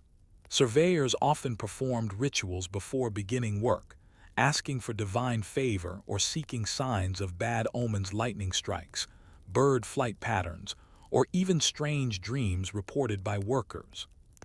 Some roads were delayed or rerouted entirely due to portents, especially in superstitious provinces. Thus, progress could be halted by earth, man, or God. Railway mile by mile, the milestones. Once built, the road was named, measured, and recorded. Every Roman road featured milestones, miliaria, stone markers placed at intervals of 1 Roman mile, about 1,480 meters. Each milestone typically recorded the distance to the nearest city or starting point, the name of the reigning emperor, the official who commissioned the road. These markers were not just functional. They were propaganda, asserting Roman presence and reminding travelers that order and infrastructure followed conquest. There are thousands of Roman milestones still scattered across Europe, silent, stubborn reminders of bureaucracy turned to stone. Compass a straight line to empire. When a Roman road finally opened, it transformed the region. Travel times dropped dramatically. Trade increased. Taxes could be collected more efficiently. Armies could be moved with speed and certainty. And yet, despite their benefits, these roads were not universally welcomed. Locals resented the land seizures, the labor levies, and the new taxes levied for maintenance. For the conquered, a road was not just a path, it was a symbol of control. As Tacitus wrote, "They make a desert and they call it peace. And then they pave it." But once the roads were built, how were they maintained? Who repaired them? Who paid for them? And how did Rome keep this vast network functioning for centuries? When the last paving stone was laid and the final milestone raised, the laborers packed their tools, the surveyors rolled up their maps, and the empire theoretically moved forward. The road was complete, straight, durable, efficient. But Roman roads, like modern ones, did not maintain themselves. This was not the end of the job. It was the beginning of a new set of obligations, and a much quieter but equally crucial phase in the life of a Roman road: maintenance. In this section, we examine the long-term infrastructure challenge faced by the Roman Empire, how it organized the inspection, repair, and funding of its road network. And we'll find that, just like in the construction phase, the maintenance of Roman roads was a story of tedious reports, civic obligations, logistical puzzles, and institutional inertia. Receipt: who was responsible for maintenance? Responsibility for maintaining roads was decentralized, sometimes imperial, sometimes municipal, often a patchwork of both. This flexibility gave Rome reach, but also made long-term upkeep a bureaucratic gamble. Key parties included curators viarum, road commissioners, appointed by the Senate or emperor to supervise major roads. These were often wealthy men of equestrian rank with political ambitions. Their job: organize repairs, manage funds, and ensure the road remained passable, preferably with a plaque listing their name. Local magistrates and city councils. In many provinces, municipal authorities took on responsibility for road upkeep within their territories. These duties were written into town charters, sometimes with tax relief in return for their efforts. Contractors and private citizens. Road repairs were sometimes outsourced to private contractors, who submitted bids and were paid through public funds. Wealthy locals might also sponsor repairs as a form of public generosity, known as irrigatism. Inscriptions survive of citizens boasting, "I restored 2 miles of the Via Flaminia at my own expense." Legions. Occasionally, if a road had strategic value and the army was nearby, legions would be tasked with repairs. But this was rare in peacetime. Classical: the Via Publici, Via Vicinals, and Via Privati. Not all roads were created equal or maintained equally. Roman law categorized roads into three primary types. Via publici, public roads. These were the great trunk roads like the Via Appia, Via Flaminia, and Via Egnatia. Funded and overseen by the central state, they received the most attention and investment. They connected cities, military forts, and key ports. Via vicinals, local roads. These roads connected smaller towns, villas, and markets.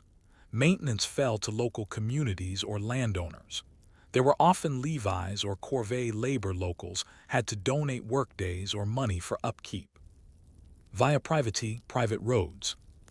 These served estates or private holdings and were maintained at the owner's expense. They were not eligible for public funds and did not appear on official maps. Most of the network was composed of via vicinals, and it was these that decayed fastest. Without central oversight or incentive, maintenance became sporadic, and some roads quietly crumbled into obscurity. Magnifying glass tilted left the work of the inspectors. Keeping roads passable required regular inspection, especially after heavy rains or military use. Inspectors checked for loose or missing paving stones, erosion in the ditches, fossae, silt buildup in culverts and drains, bridge damage, wear from cart ruts. We know from inscriptions and administrative documents that road commissioners kept repair logs, detailing what materials were used, how much they cost, and what labor was employed. Some even had performance clauses. If a contractor's repair failed within 5 years, they were required to fix it at their own expense, an early form of warranty. Still, corruption and corner cutting were common complaints.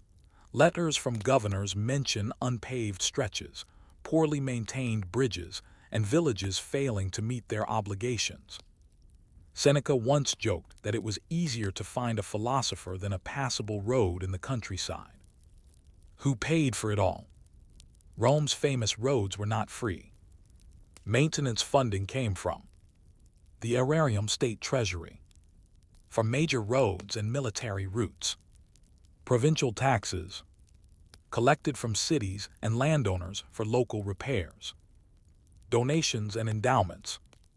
Some wealthy families or guilds donated money to maintain specific road segments.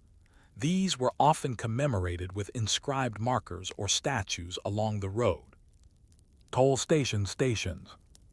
Though most Roman roads were free to use, some routes, especially bridges or mountain passes, included toll checkpoints, where carts and goods were taxed. Funds went toward maintenance or local defense. Tolls varied wildly and were often farmed out to private collectors, who paid for the right to operate the station and collected fees on behalf of the state. Cloud weathering the elements. Despite their durability, Roman roads were not immune to weather. Rain eroded shoulders and filled drains. Snow and ice cracked paving stones. Tree roots disrupted the underlying layers. Landslides in mountainous regions destroyed entire sections. Some roads required annual regrading, especially in provinces with heavy seasonal rains. Culverts had to be cleared by hand. Bridges often built of stone, but sometimes timber needed reinforcing or replacement after floods. In some mountainous regions, roads were lined with snow poles or stone curbs to keep carts on track in poor visibility. Even here, Roman engineering showed remarkable foresight, but repairs were always part of the equation. Bricks, the slower collapse. The Roman road system lasted centuries long after many other institutions fell. Even in the late Empire, travelers and armies moved across roads laid down during the Republic. Maintenance slowed, but the roads remained. Some fell into disrepair, especially those without military use. Others were repurposed stones stolen for building houses, curbstones pried loose for mills or foundations. But many Roman roads were so well built that medieval travelers still used them, even when overgrown. In fact, the routes of many modern highways across Europe, the A1 in Britain, Route Nationale 7 in France, and even parts of the Autobahn follow Roman alignments, a legacy of bureaucracy and stone. Railway roads as political tools. Let's not forget, maintenance was also messaging. An emperor who repaired roads was seen as a protector of order and commerce. In contrast, neglect signaled weakness, provincial abandonment, or corruption. Inscriptions often trumpeted repairs. By decree of the Senate, this road was restored under the guidance of Marcus Tullius Varro, proconsul of Africa, in the name of Emperor Trajan. That wasn't just information, it was propaganda. It told everyone, Rome still works. Thread the thread of control. The Roman road network was not just physical, it was administrative. Every stone, milestone, and drainage ditch was connected to a web of reports, obligations, and procedures. Rome did not govern with chaos, it governed with ledgers. And yet even this system had limits. Maintenance lagged in crisis. Funds dried up, paperwork was lost, roads were overrun or forgotten. What kept the roads alive longest was not law or funding, it was usefulness. As long as merchants, soldiers, and travelers moved upon them, someone found a reason to patch a hole, clear a drain, or set a new milestone. But eventually, the roads became ruins. So what happened when the empire fell? Did the roads vanish? Were they buried? Or did they endure, half forgotten, guiding new empires born in Rome's shadow? Somewhere on a country lane in rural France, beneath a layer of modern asphalt, lies a Roman road. You wouldn't know it by looking. The trees have changed. The milestones are gone. But the straightness, that quiet, purposeful line through the landscape remains. It's an inheritance from 2,000 years ago. And like much of Rome's infrastructure, it endures not because it was immortal, but because it was useful. In this final section, we follow the slow unraveling of the Roman road system after the fall of the empire, and how it never truly vanished. We explore the transition from imperial oversight to local survival, and consider how ancient bureaucrats, surveyors, and stone layers continue to shape the modern world in subtle, sleepily persistent ways. Classical: the empire falls, but the roads stay. The Western Roman Empire officially collapsed in 476 CE, when the last emperor, Romulus Augustulus, was deposed. But infrastructure doesn't collapse as neatly as governments. While administration faltered, roads remained physically present and many remained functional. Over the next few centuries, local rulers, churches, and monasteries adopted segments of Roman roads for their own use. Some roads were patched, rerouted, or reused as boundaries for new estates. Caravans, pilgrims, and traders continued to follow familiar routes, even when no one officially maintained them. In some places, people forgot the roads were Roman. They became just the road, the path to the next town, the trail that doesn't flood, the one with better drainage. The bureaucratic framework disappeared. The stones stayed put. Railway, medieval travel, and the skeleton of empire. By the early Middle Ages, many Roman roads were in poor condition. Without central funding, repair was inconsistent. Sections were overgrown. Bridges collapsed and were replaced with ferries or wooden spans. Still, the routes themselves, the choices Rome made centuries earlier, remained deeply embedded in the geography of Europe. Medieval roads often followed Roman alignments because they connected the same cities. They traversed the same mountain passes and river crossings. They offered the same reliable drainage and gradients. In England, many Roman roads were renamed with the prefix street, derived from the Latin strata meaning paved. Watling Street, Ermine Street, Stane Street. In France and Italy, roads like the Via Domitia and Via Aurelia became pilgrimage routes used by Christians traveling to holy sites centuries after the legions had marched them. Even degraded, Roman roads formed the skeleton of medieval movement. Compass guiding the New World. During the Renaissance, scholars and mapmakers began to rediscover and document Roman roads. Antiquarians traced stone alignments and collected milestone inscriptions. Early surveyors used Roman road to plan postal routes and stagecoach lines. Renaissance humanists saw them as symbols of lost order, rationality, and imperial dignity. By the 17th and 18th centuries, states across Europe from Bourbon France to Georgian Britain began building new roads parallel to or directly on top of Roman foundations. Why? Because Roman engineers had already done the hard part. They found the best lines. In effect, the Romans became unpaid consultants to modern road builders. Their decisions echoed centuries beyond the fall of their empire. Hammer the rediscovery of Roman techniques. The 18th and 19th centuries saw renewed interest in Roman engineering. Archaeologists uncovered layered road cross-sections, marveling at their durability. Military engineers, especially during the Napoleonic Wars, studied Roman manuals. Road designers like John Loudon McAdam borrowed principles of graded surfaces and drainage. And still today, Roman roadbeds are reused in highway construction, visible in satellite imagery, mapped by hobbyists and historians, preserved in museums and tourist trails. They are not relics, they are foundations, sometimes quite literally. Construction, the emotional architecture of roads. Roman roads were practical, yes, but they also carried emotional weight. To a Roman traveler, the sight of a well-built road meant order in a wild land, security with way stations and military patrols, civilization where Rome's reach could still be felt. To walk a Roman road was to walk within the empire, no matter how far from the forum one had wandered. Even in decline, these roads remained symbols of belonging. Pilgrims, merchants, and exiles trod the same stones, aware perhaps only dimly that they were stepping on history. Today, that sense lingers. Walk along the Via Appia in southern Italy, and you'll find not just paving stones, but memory.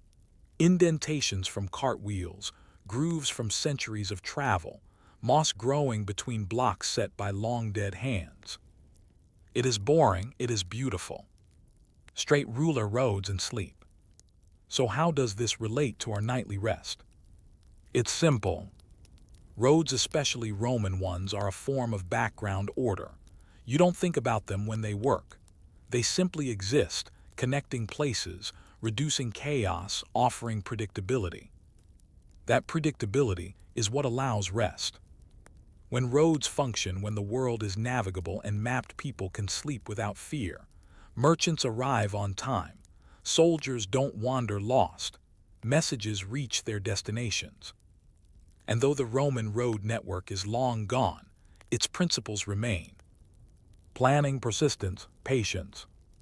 It is the infrastructure of certainty. Even now, as you lie in bed, the road beneath the surface of your city paved, maintained, signed is part of the invisible scaffolding that lets you rest.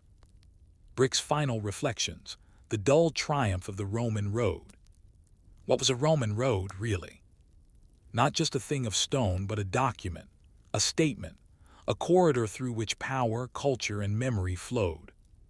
And though we often remember Rome for its conquests and Caesars, it is perhaps most present today in these quiet lines where wagons once rolled, boots once marched, and officials once complained about drainage.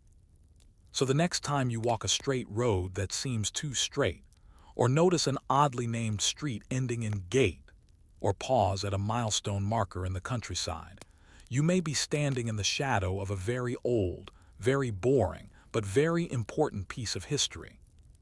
It begins with a loaf of bread.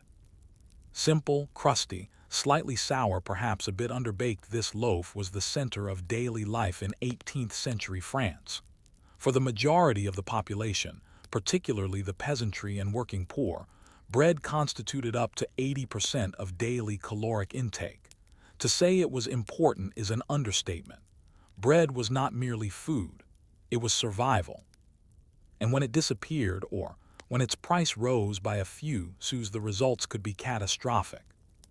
This is the story of pre-revolutionary France, not through kings or philosophers, but through the bakery window, through grain stores and tax ledgers, through the slow, suffocating frustration of people who lived on the edge of hunger, where taxation systems, market speculation, and climatic chaos made a basic human necessity a flashpoint for civil unrest. It is a story of riots not explosive or glorious but slow building, bureaucratically infuriating, and desperately human. The centrality of grain. To understand bread in 18th century France, we must begin with grain. France was an overwhelmingly agricultural country. Roughly 85% of the population lived in rural areas, and even urban centers depended on the countryside for their most essential good, wheat. But grain was never just about harvests. It was a commodity subject to seasonal fluctuations, market pressures, and most importantly, regulation. The French state, especially under the ancient regime, tried to control grain flows to ensure urban populations were fed. When they failed, riots followed. The king's reputation was tied not to ideas of liberty or democracy, but to the price of bread. The labyrinth of taxation. France's tax system in the 1700s was famously convoluted and unfair. The burden fell heavily on the third estate, the commoners, who were taxed through a mix of taille, a direct land tax; capitation, a poll tax; corvée, compulsory unpaid labor; gabelle, the deeply hated salt tax; feudal dues, owed to local nobles or the church. But it was the indirect taxes and market restrictions on grain that often pinched the tightest. These included transport tolls on grain wagons, local market monopolies, price controls that discouraged merchants from trading in rural areas, and privileged exemptions for nobles and clergy.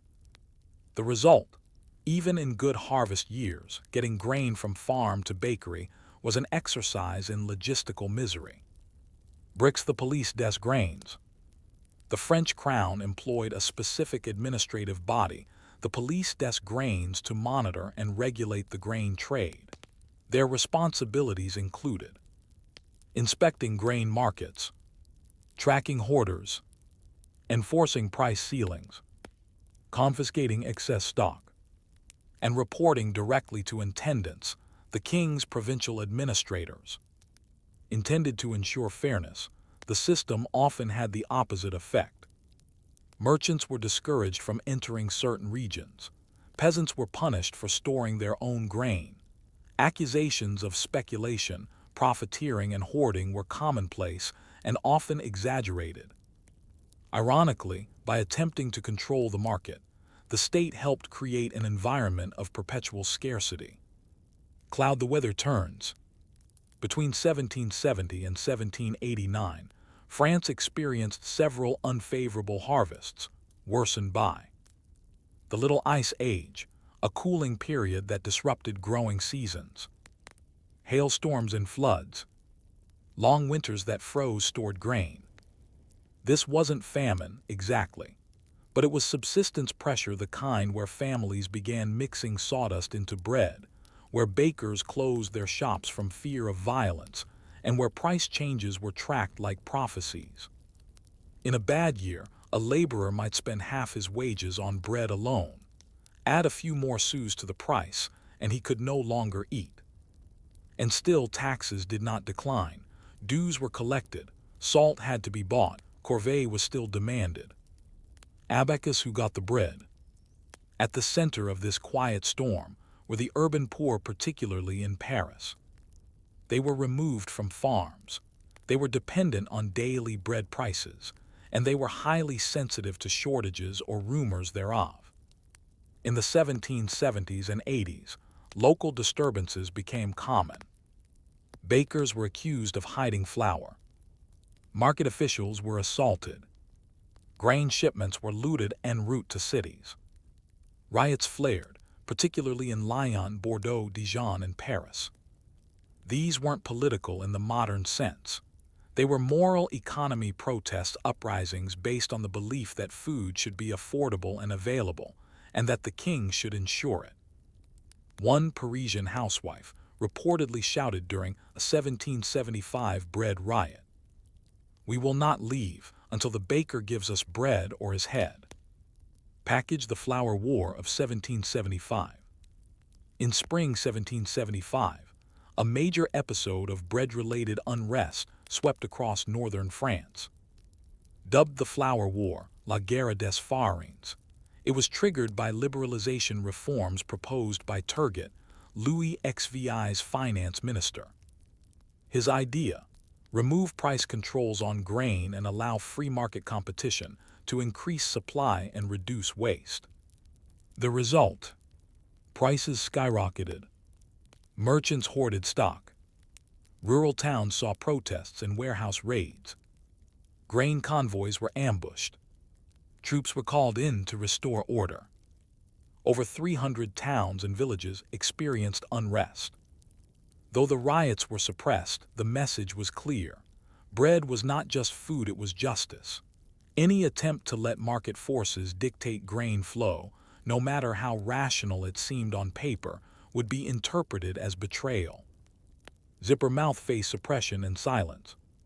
The monarchy's response to the Flour War was to reinstate price controls, censor newspapers to prevent panic, deploy troops preemptively to towns with rising tensions, blame agitators and foreign influence for the riots. Turgot was dismissed within a year. The crown stepped back from liberal grain policies, but the damage was done. Trust in the system was eroding.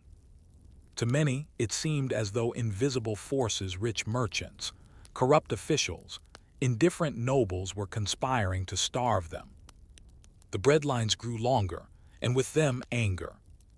Baguette bred the uneasy loaf. By the late 1780s, bread had become both a necessity and a symbol of economic failure, of aristocratic privilege, of government incompetence. In 1789, the average Parisian laborer spent more than half his daily wage on bread. When the harvest of 1788 failed and prices surged again, panic returned. So did protests. This time, however, they didn't stop. So what happened when the bread truly ran out? What role did bakeries, rumors, and rolling carts of flour play in sparking the French Revolution? And why did people march on Versailles shouting not for liberty, but for loaves? By the summer of 1789, France was on edge. The countryside trembled with anxiety over failed harvests and rising bread prices. In cities, workers lined up before dawn at bakeries. Flour shipments arrived under armed guard. Rumors coursed through taverns and alleys that nobles were hoarding grain, that bakers were poisoning flour, that the king had abandoned his people. It was not a sudden explosion, but a slow, dry tension like straw catching heat. In this section, we follow the road from subsistence unrest to revolutionary mobilization. We'll see how the daily act of buying bread transformed into political action, how riots became organized protest, and how a nation's hunger unraveled centuries of royal control. Cityscape Paris, the crumbling center. Paris in 1789 was a city of contradiction. Glittering salons and starving servants, lavish aristocratic meals and empty public bakeries, Enlightenment ideals and sewage-choked alleys. For the average urban laborer, life was a careful balance. Rent consumed about 20% of income. Bread took up 50% or more. The rest, if any, went to fuel, soap, candles, and taxes. Any disruption in the price or availability of bread meant real suffering. By spring 1789, The price of a 4-pound loaf had risen to 14 sous, up from 8 sous just 2 years earlier. For workers earning 15-20 sous per day, this was unsustainable. Hunger was not theoretical. It was physical, immediate, and undeniable. Package the flow of flour. Paris did not produce its own grain. It relied on regional supply chains, wagons of flour arriving daily from the Beauce, Champagne, and Normandy regions. This dependency created points of vulnerability. Bridges washed out by spring floods. Bandits or desperate peasants hijacking shipments. Delays from bureaucratic interference or guild restrictions. In the weeks before the revolution, bakers were afraid to open, fearing mobs. Some were accused of hiding flour, others of selling to the wealthy first. The result was a volatile combination of long lines, frustrated crowds, whispered accusations, armed escorts for flour carts. More than once, grain convoys were stopped and searched by angry citizens, convinced they were being cheated. Speaking the role of rumor. In a society without widespread newspapers or reliable communications, rumor was power. In 1789, gossip traveled faster than fact. The king is letting us starve. The queen has bought up all the flour. Foreign soldiers are going to seize our food. Bakers are hoarding grain to drive up prices. These weren't always true, but they were believable because they aligned with lived experience. After decades of inequality, people didn't need conspiracy theories to believe the worst of their rulers. These rumors built into something larger, a general belief that there was a deliberate plot later called the Famine Pact to starve the poor into submission. Whether real or imagined, it fueled distrust, militancy, and eventually open rebellion. Cross the storming of the Bastille. The revolution's official beginning, the storming of the Bastille on July 14, 1789, is remembered as a fight for political freedom. But behind the slogans and gunpowder was a more basic need. Bread. Crowds stormed the prison not just for symbolic reasons, but because they believed weapons were stored there. They feared soldiers would cut off grain supply routes. They were desperate, disillusioned, and no longer trusting any institution to feed them. In the days following the Bastille's fall, Paris erupted in flour seizures, bread price protests, street parades demanding affordable food. The revolution was not yet about constitutions. It was still, at its core, about loaves of bread. Woman's hat women in the marketplace. In October 1789, one of the most pivotal episodes of the early revolution was led by women specifically, the October March on Versailles. Who marched? Mostly market women known as poissards from the Parisian marketplaces, particularly Les Halles. Their demands: bread, accountability from the king, relocation of the royal family to Paris, where they could witness hunger firsthand. They walked 12 miles in the rain, armed with pikes, sticks, and kitchen knives. Some pulled cannons. When they reached Versailles, they demanded food distribution, stormed the palace, brought the royal family back to Paris as virtual prisoners. All of it sparked not by ideology, but by empty ovens and crying children. Receipt: the politics of the bakery. As revolutionary fervor grew, bread became politicized in new ways.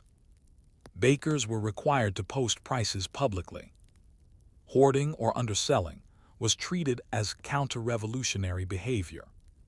Some bakers were attacked or executed by mobs for perceived injustice. The bakery was now a political stage.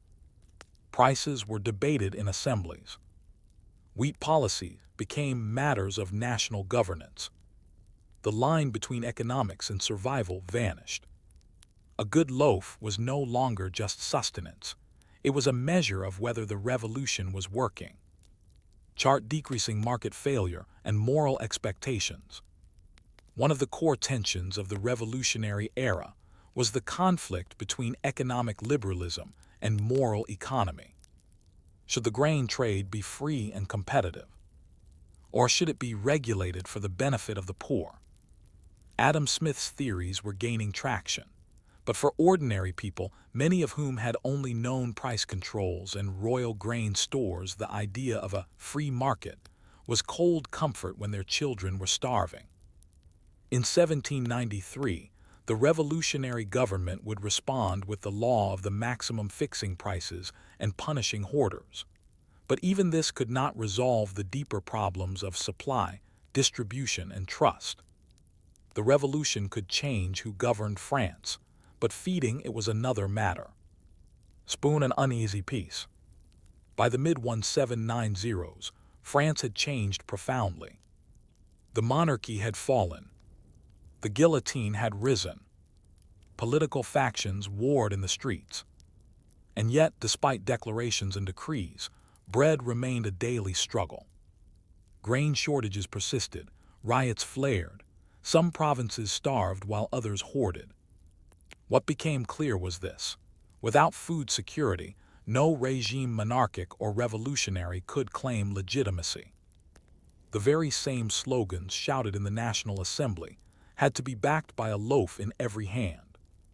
So how did revolutionary France finally address the problem?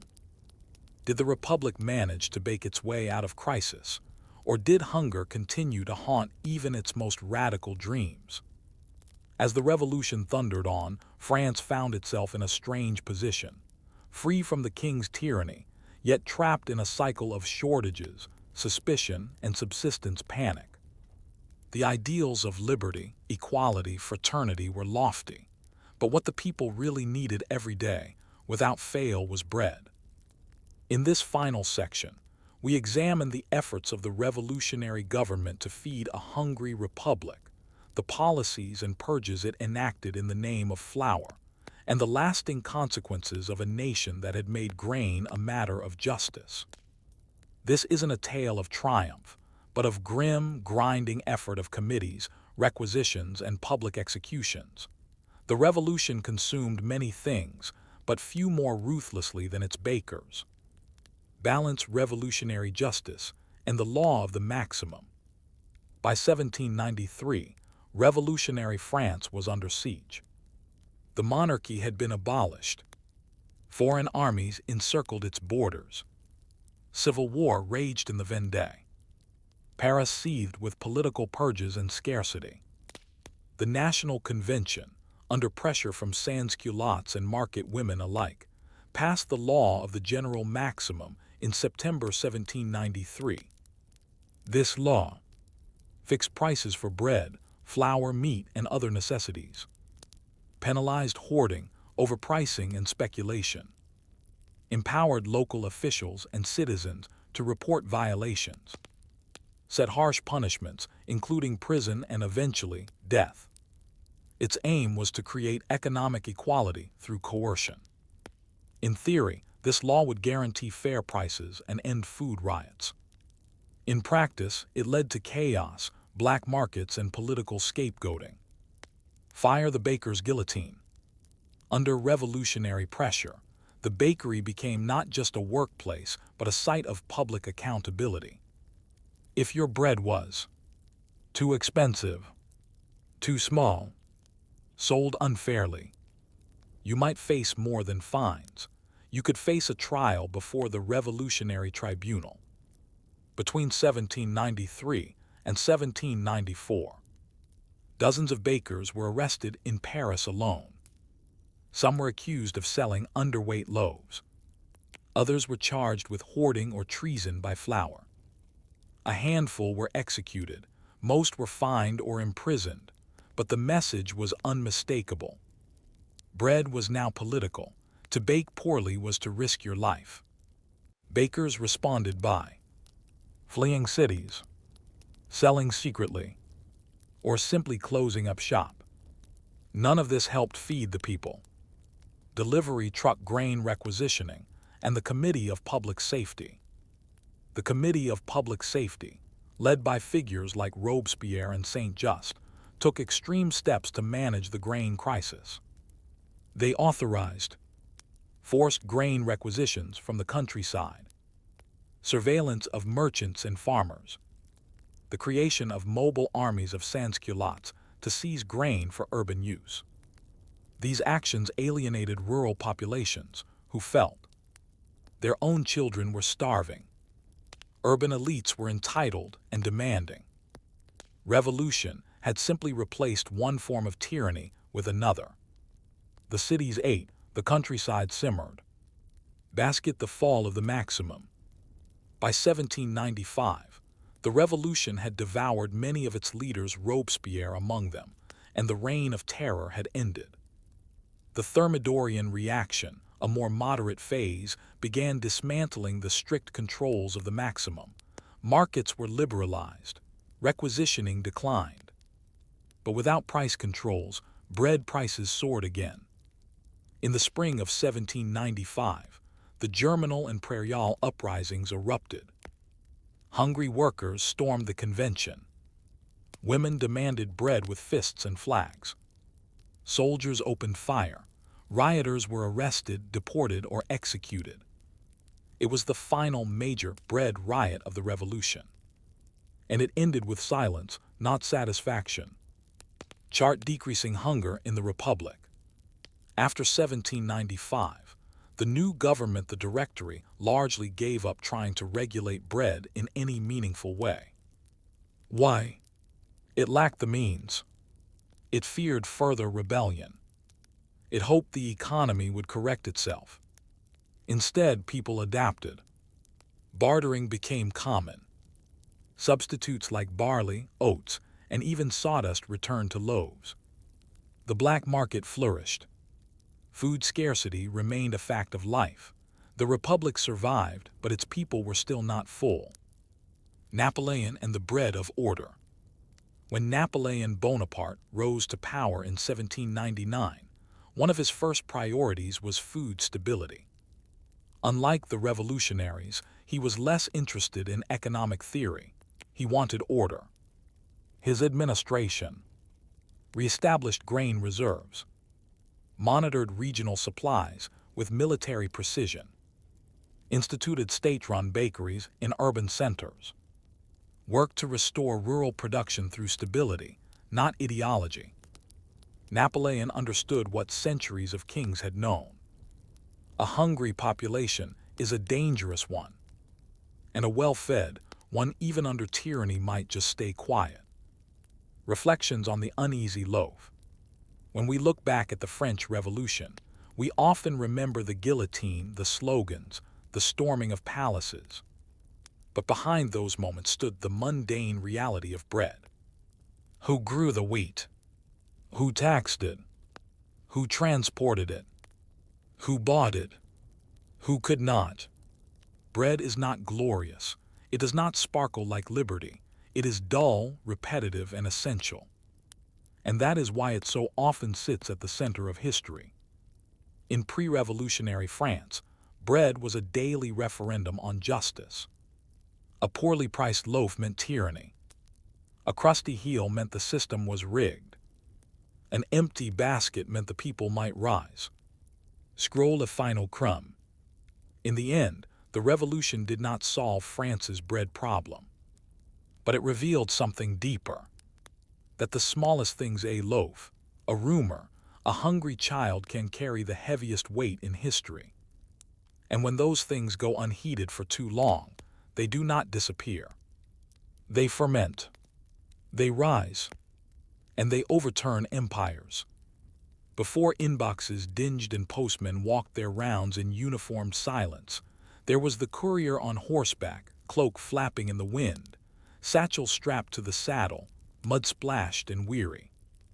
He carried not love letters or advertisements, but decrees, taxes, threats, and promises, messages that carried weight, even when the horse beneath him nearly collapsed with fatigue. But how did societies organize these early messengers? How do you create a mail system in a world of illiteracy, broken roads, suspicious villagers, and forests that swallowed men? This is the story of the first national postal systems, not the sleek engines of modern bureaucracy, but the slow, sputtering, often bizarre efforts to tame geography with parchment and hoof. A tale of royal ambition, paperwork disasters, and one too many dead horses. Scroll the imperial impulse to communicate. The dream of a centralized mail system is ancient. Long before France or England formalized post routes, ancient empires attempted to bend space with messengers. The Persian Empire maintained a mounted postal relay under Darius I as early as 500 BCE. The Romans created the cursus publicus, a courier system with way stations and fresh horses. Genghis Khan deployed a massive network of messengers across Eurasia, each able to cross 100 miles in a day.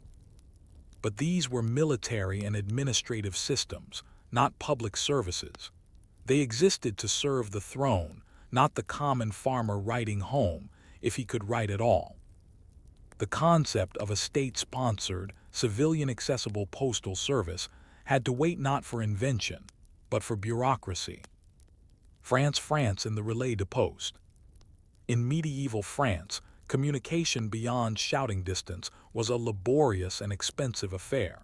Messages traveled by merchants, pilgrims, monks, or private couriers if you could afford them. But as the monarchy centralized under Louis XI in the 15th century, so did its need for reliable communication. Wars, taxes, and diplomacy couldn't wait for wandering monks. And so, France's first formal postal relays were established. Known as relais de poste, they were spaced every 20-30 kilometers. At each stop, the courier would swap his tired horse for a fresh one. The average daily distance was 100-120 km, though speed varied with terrain and weather. Yet these were not public services. Only royal officials and noblemen could use them. Messages from commoners were still passed by hand or not at all. And the system, while theoretically efficient, was plagued with problems. Bureaucratic glitches on horseback. Several obstacles plagued the early French postal system. Corruption at relay stations. Relay masters were underpaid and overworked. They frequently rented out horses to travelers for side money, underfed animals to save on feed, charged bribes for access to the fastest mounts, forgery and tampering. Without standardized envelopes or seals, messages were often opened or altered. Trusted carriers were few. Rumors about stolen messages were common. Illiteracy of the population. In 17th century France, over 70% of the population was illiterate. Letters had to be dictated or interpreted. The role of the public scribe, a man who read and wrote letters for a fee, became vital. Poor roads and weather. France's roads were, until the 18th century, unpaved and deeply rutted. In spring, they turned to mud. In winter, they froze. Horses slipped, wagons overturned, and messengers drowned in flooded crossings. Postal delays and lost messages. With no tracking or receipt system, messages often vanished. Deliveries could take weeks to cross the country, assuming they arrived at all.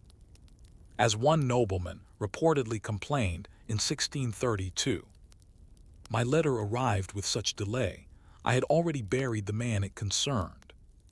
Postbucks, the tax of writing. Early post wasn't cheap. The cost of sending a letter from Paris to Lyon in the 17th century could equal a full day's wages for a laborer. Fees were based on distance, weight, and urgency. Payment was often collected upon delivery, leading to many letters being refused or returned if the recipient could not or would not pay. Some people developed creative strategies. Writing in tiny script to reduce paper use. Using cross-writing, writing a second layer of text diagonally over the first. Forging courier badges or pretending to be government messengers. None of this endeared them to postal officials. Adult briefcase enter the bureaucrats. By the late 1600s, Louis XIV's court, famous for its obsession with order, began reforming the mail system.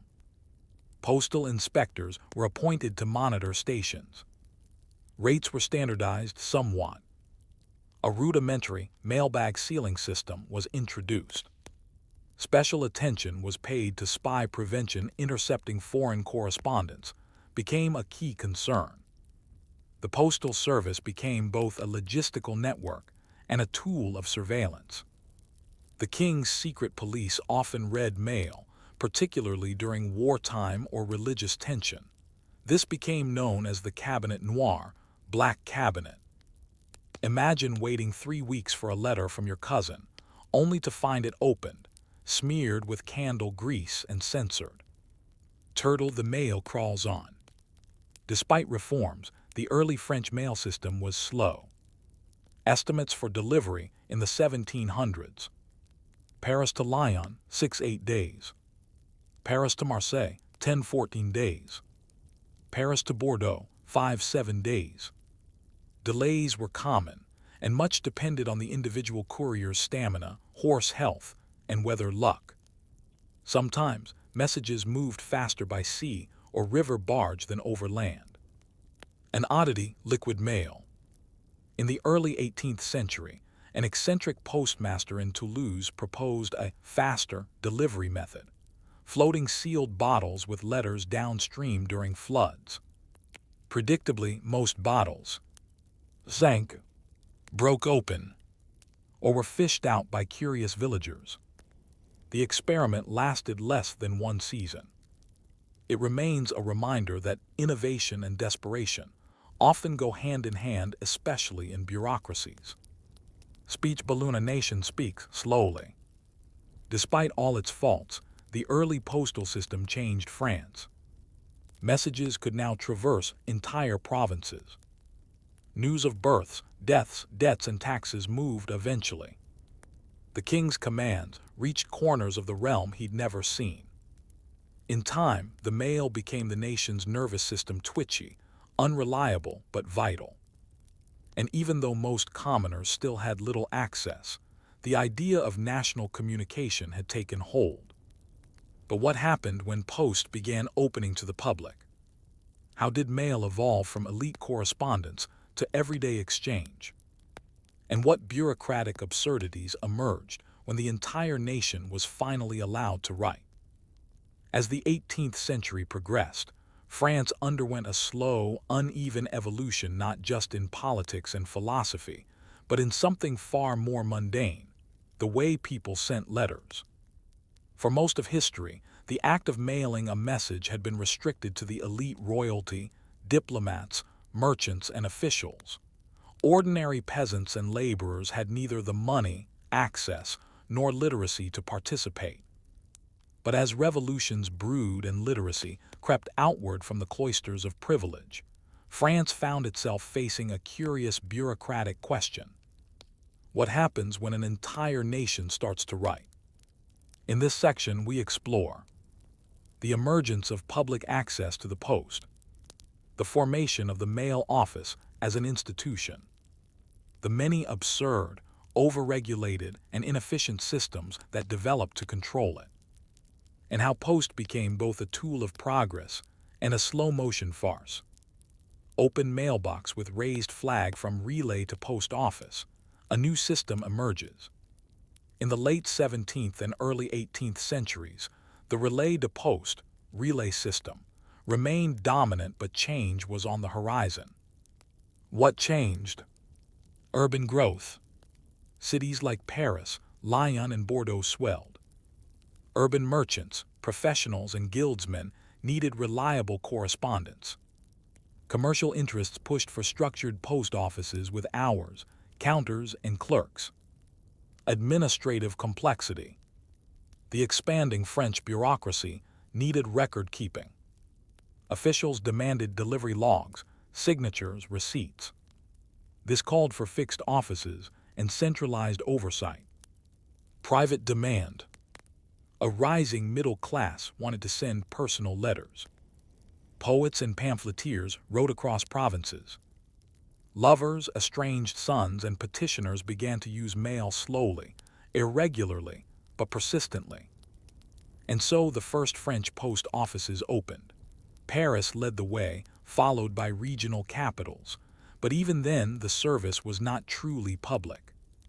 To send mail, one had to visit a licensed postmaster, often an innkeeper or shopkeeper with a side contract. Know the complex rate table based on distance, weight, content type, and urgency.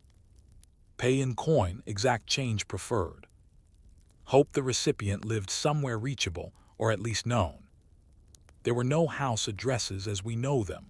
Directions like to Monsieur Valery at the third house from the fountain, behind the tannery, next to the barking dog, were common. Receipt the nightmare of postal rates. A recurring theme of the early mail system was the sheer complexity of pricing.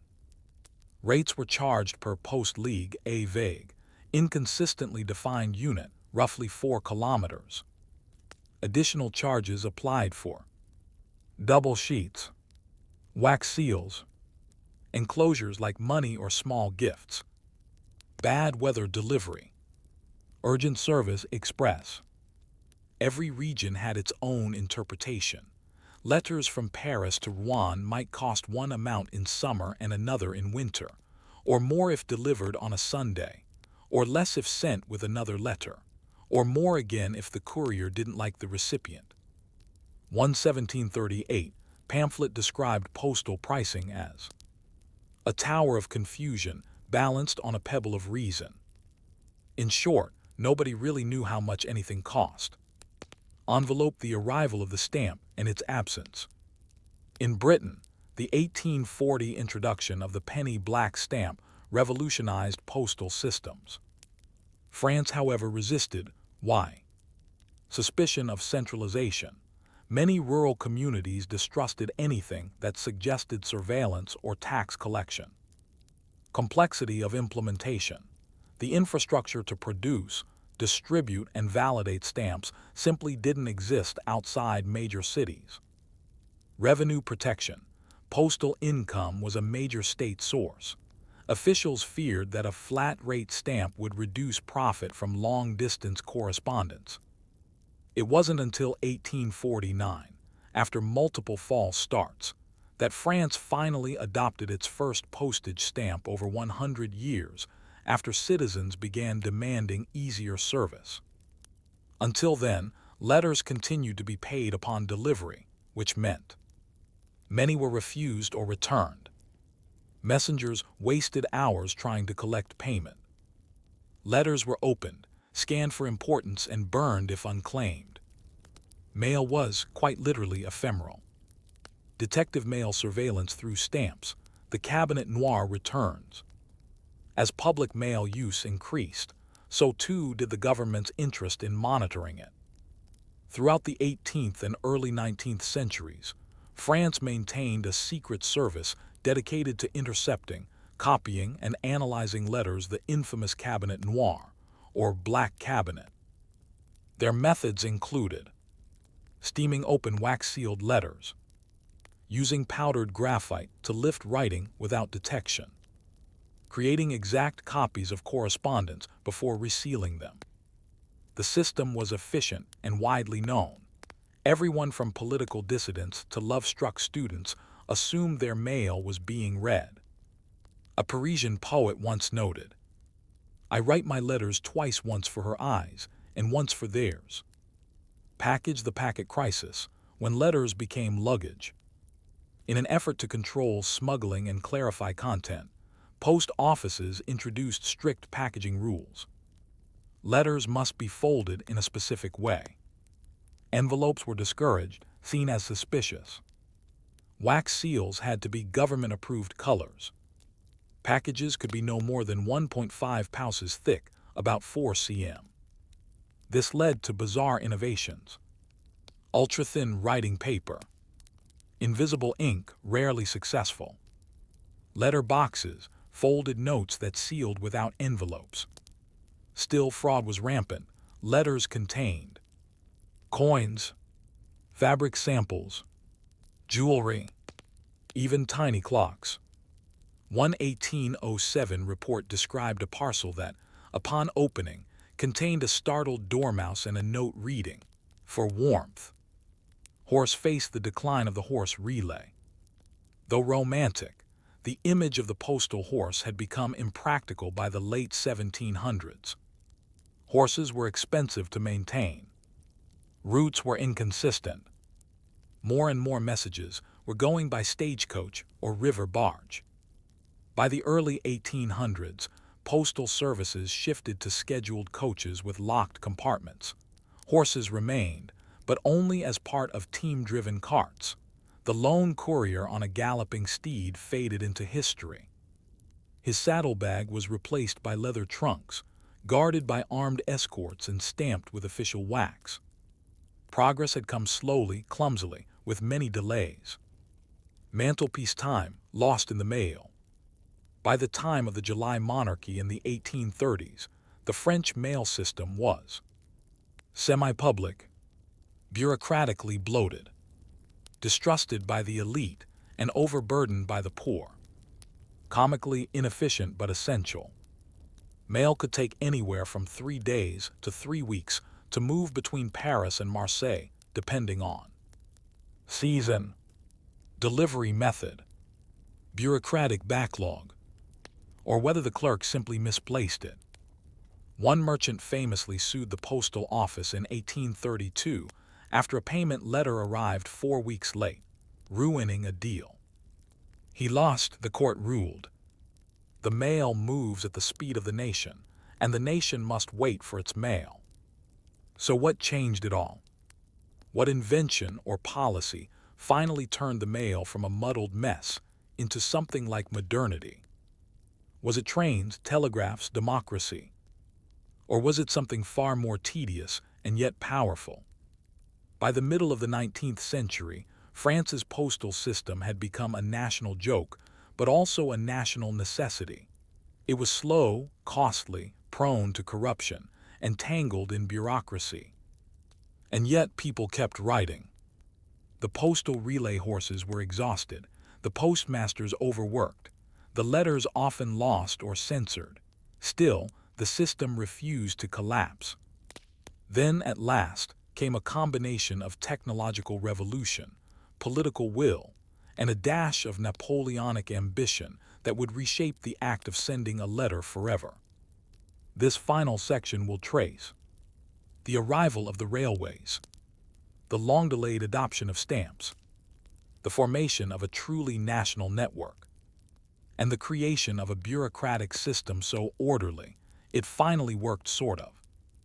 No horse would gallop again, but the mail, like history, would march on.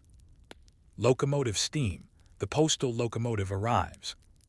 The arrival of the steam engine in France during the 1820s and 1830s changed everything slowly, then suddenly.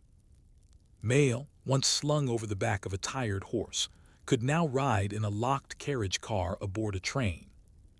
The first mail trains were experimental, limited to short routes, and often slower than promised. But by the 1850s, mail was being sorted en route inside mobile post wagons. A letter from Paris to Lyon, which had once taken 6-8 days, could arrive in under 36 hours. The volume of letters doubled, then tripled in just over a decade. The French government, still recovering from multiple revolutions and regime changes, realized it had stumbled into a tool for national cohesion.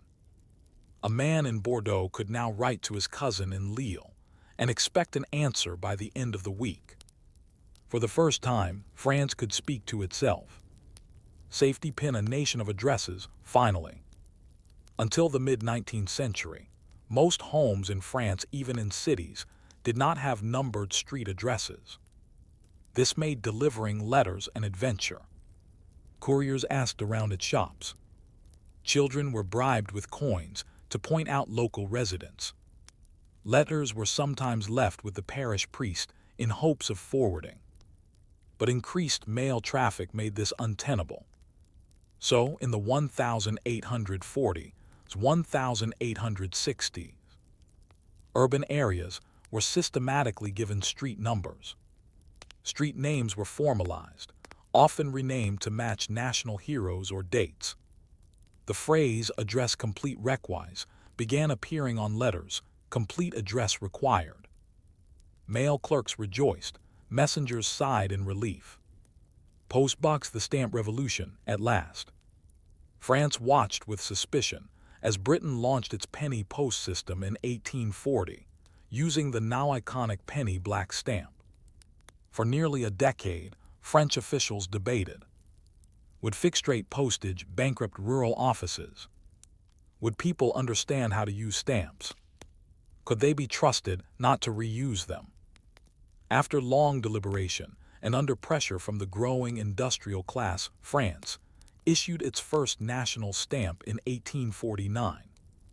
A pale red-orange 20 centimes piece featuring Ceres, the Roman goddess of agriculture.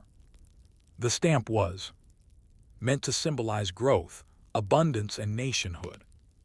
Sold at post offices and approved shops. Quickly embraced by the public, who appreciated clarity and consistency. Within 5 years, mail traffic surged again. Incoming envelope bureaucracy ascended, sorting, codes, and forms. With the flood of letters came the need for new systems. The French responded, naturally, with paperwork. Key reforms in the mid to late 1800s. Introduction of postal zones and numeric codes for regions, an early precursor to the postal code. Standardized forms for package declaration, receipt acknowledgement, and complaint lodging. Use of prepaid reply cards, one of the earliest versions of the modern, self-addressed stamped envelope. Post offices became centers of social life, especially in rural towns. Farmers came to pick up letters and read newspapers. Clerks were often the most literate people in the area. Gossip traveled nearly as fast as the official mail. Still, inefficiencies remained. Small villages got deliveries only twice a week. Rain or snow still disrupted service. And the occasional mule delivery occurred in the Alps well into the 20th century. Progress moved by train, but not everyone lived near the tracks. Writing literacy and the pen of the people. By the late 1800s, French literacy had risen dramatically. From roughly 30% in 1840 to nearly 80% by 1890. Rural schools spread thanks to the Jules Ferry laws, which made primary education free and mandatory. More people could write, more people wanted to. The types of letters changed. Official petitions. Love letters, often awkwardly poetic. Postcards, which exploded in popularity by the 1890s. Letters between soldiers and families, especially during the Franco-Prussian War of 1870-71. The mail had become personal, even emotional. It was no longer a tool of monarchy or commerce. It belonged, finally, to the people. Detective the Cabinet Noir fades, but doesn't disappear. As public trust in the mail grew, the practice of opening private letters declined, but never vanished entirely. During wartime, political crackdowns, or moments of national unrest, governments resumed secret surveillance, but now it was done with more care hidden within the structure of bureaucracy. The Cabinet Noir lived on under new names and shadows. From gallop to grid. By 1900, the French postal system was vast, complex, remarkably consistent. Each letter moved through a predictable network of offices, trains, and coded bins. Gone were the days of horses collapsing on muddy roads. In their place stood timetables, rail lines, pigeonholes, rubber stamps. A letter could now move from Marseille to Paris in less than 24 hours, tracked, sorted, and filed along the way. Was it perfect? Not remotely. But it was something rare in bureaucracy, functional. compass legacy of the uneventful letter. The story of the postal system is not one of grand heroism or sweeping tragedy. It's a story of trial and error, of slow improvements, of quiet logistics. It is the history of ordinary clerks, tired messengers, petty rules, forgotten stamps. And yet it changed everything. The ability to communicate across distances, not just for kings or generals, but for everyone, reshaped society. It unified a fractured country. It prepared the way for democracy. It laid the groundwork for railroads, telegraphs, phones, and eventually email. All from a system that began with a nervous horse and a muddy path.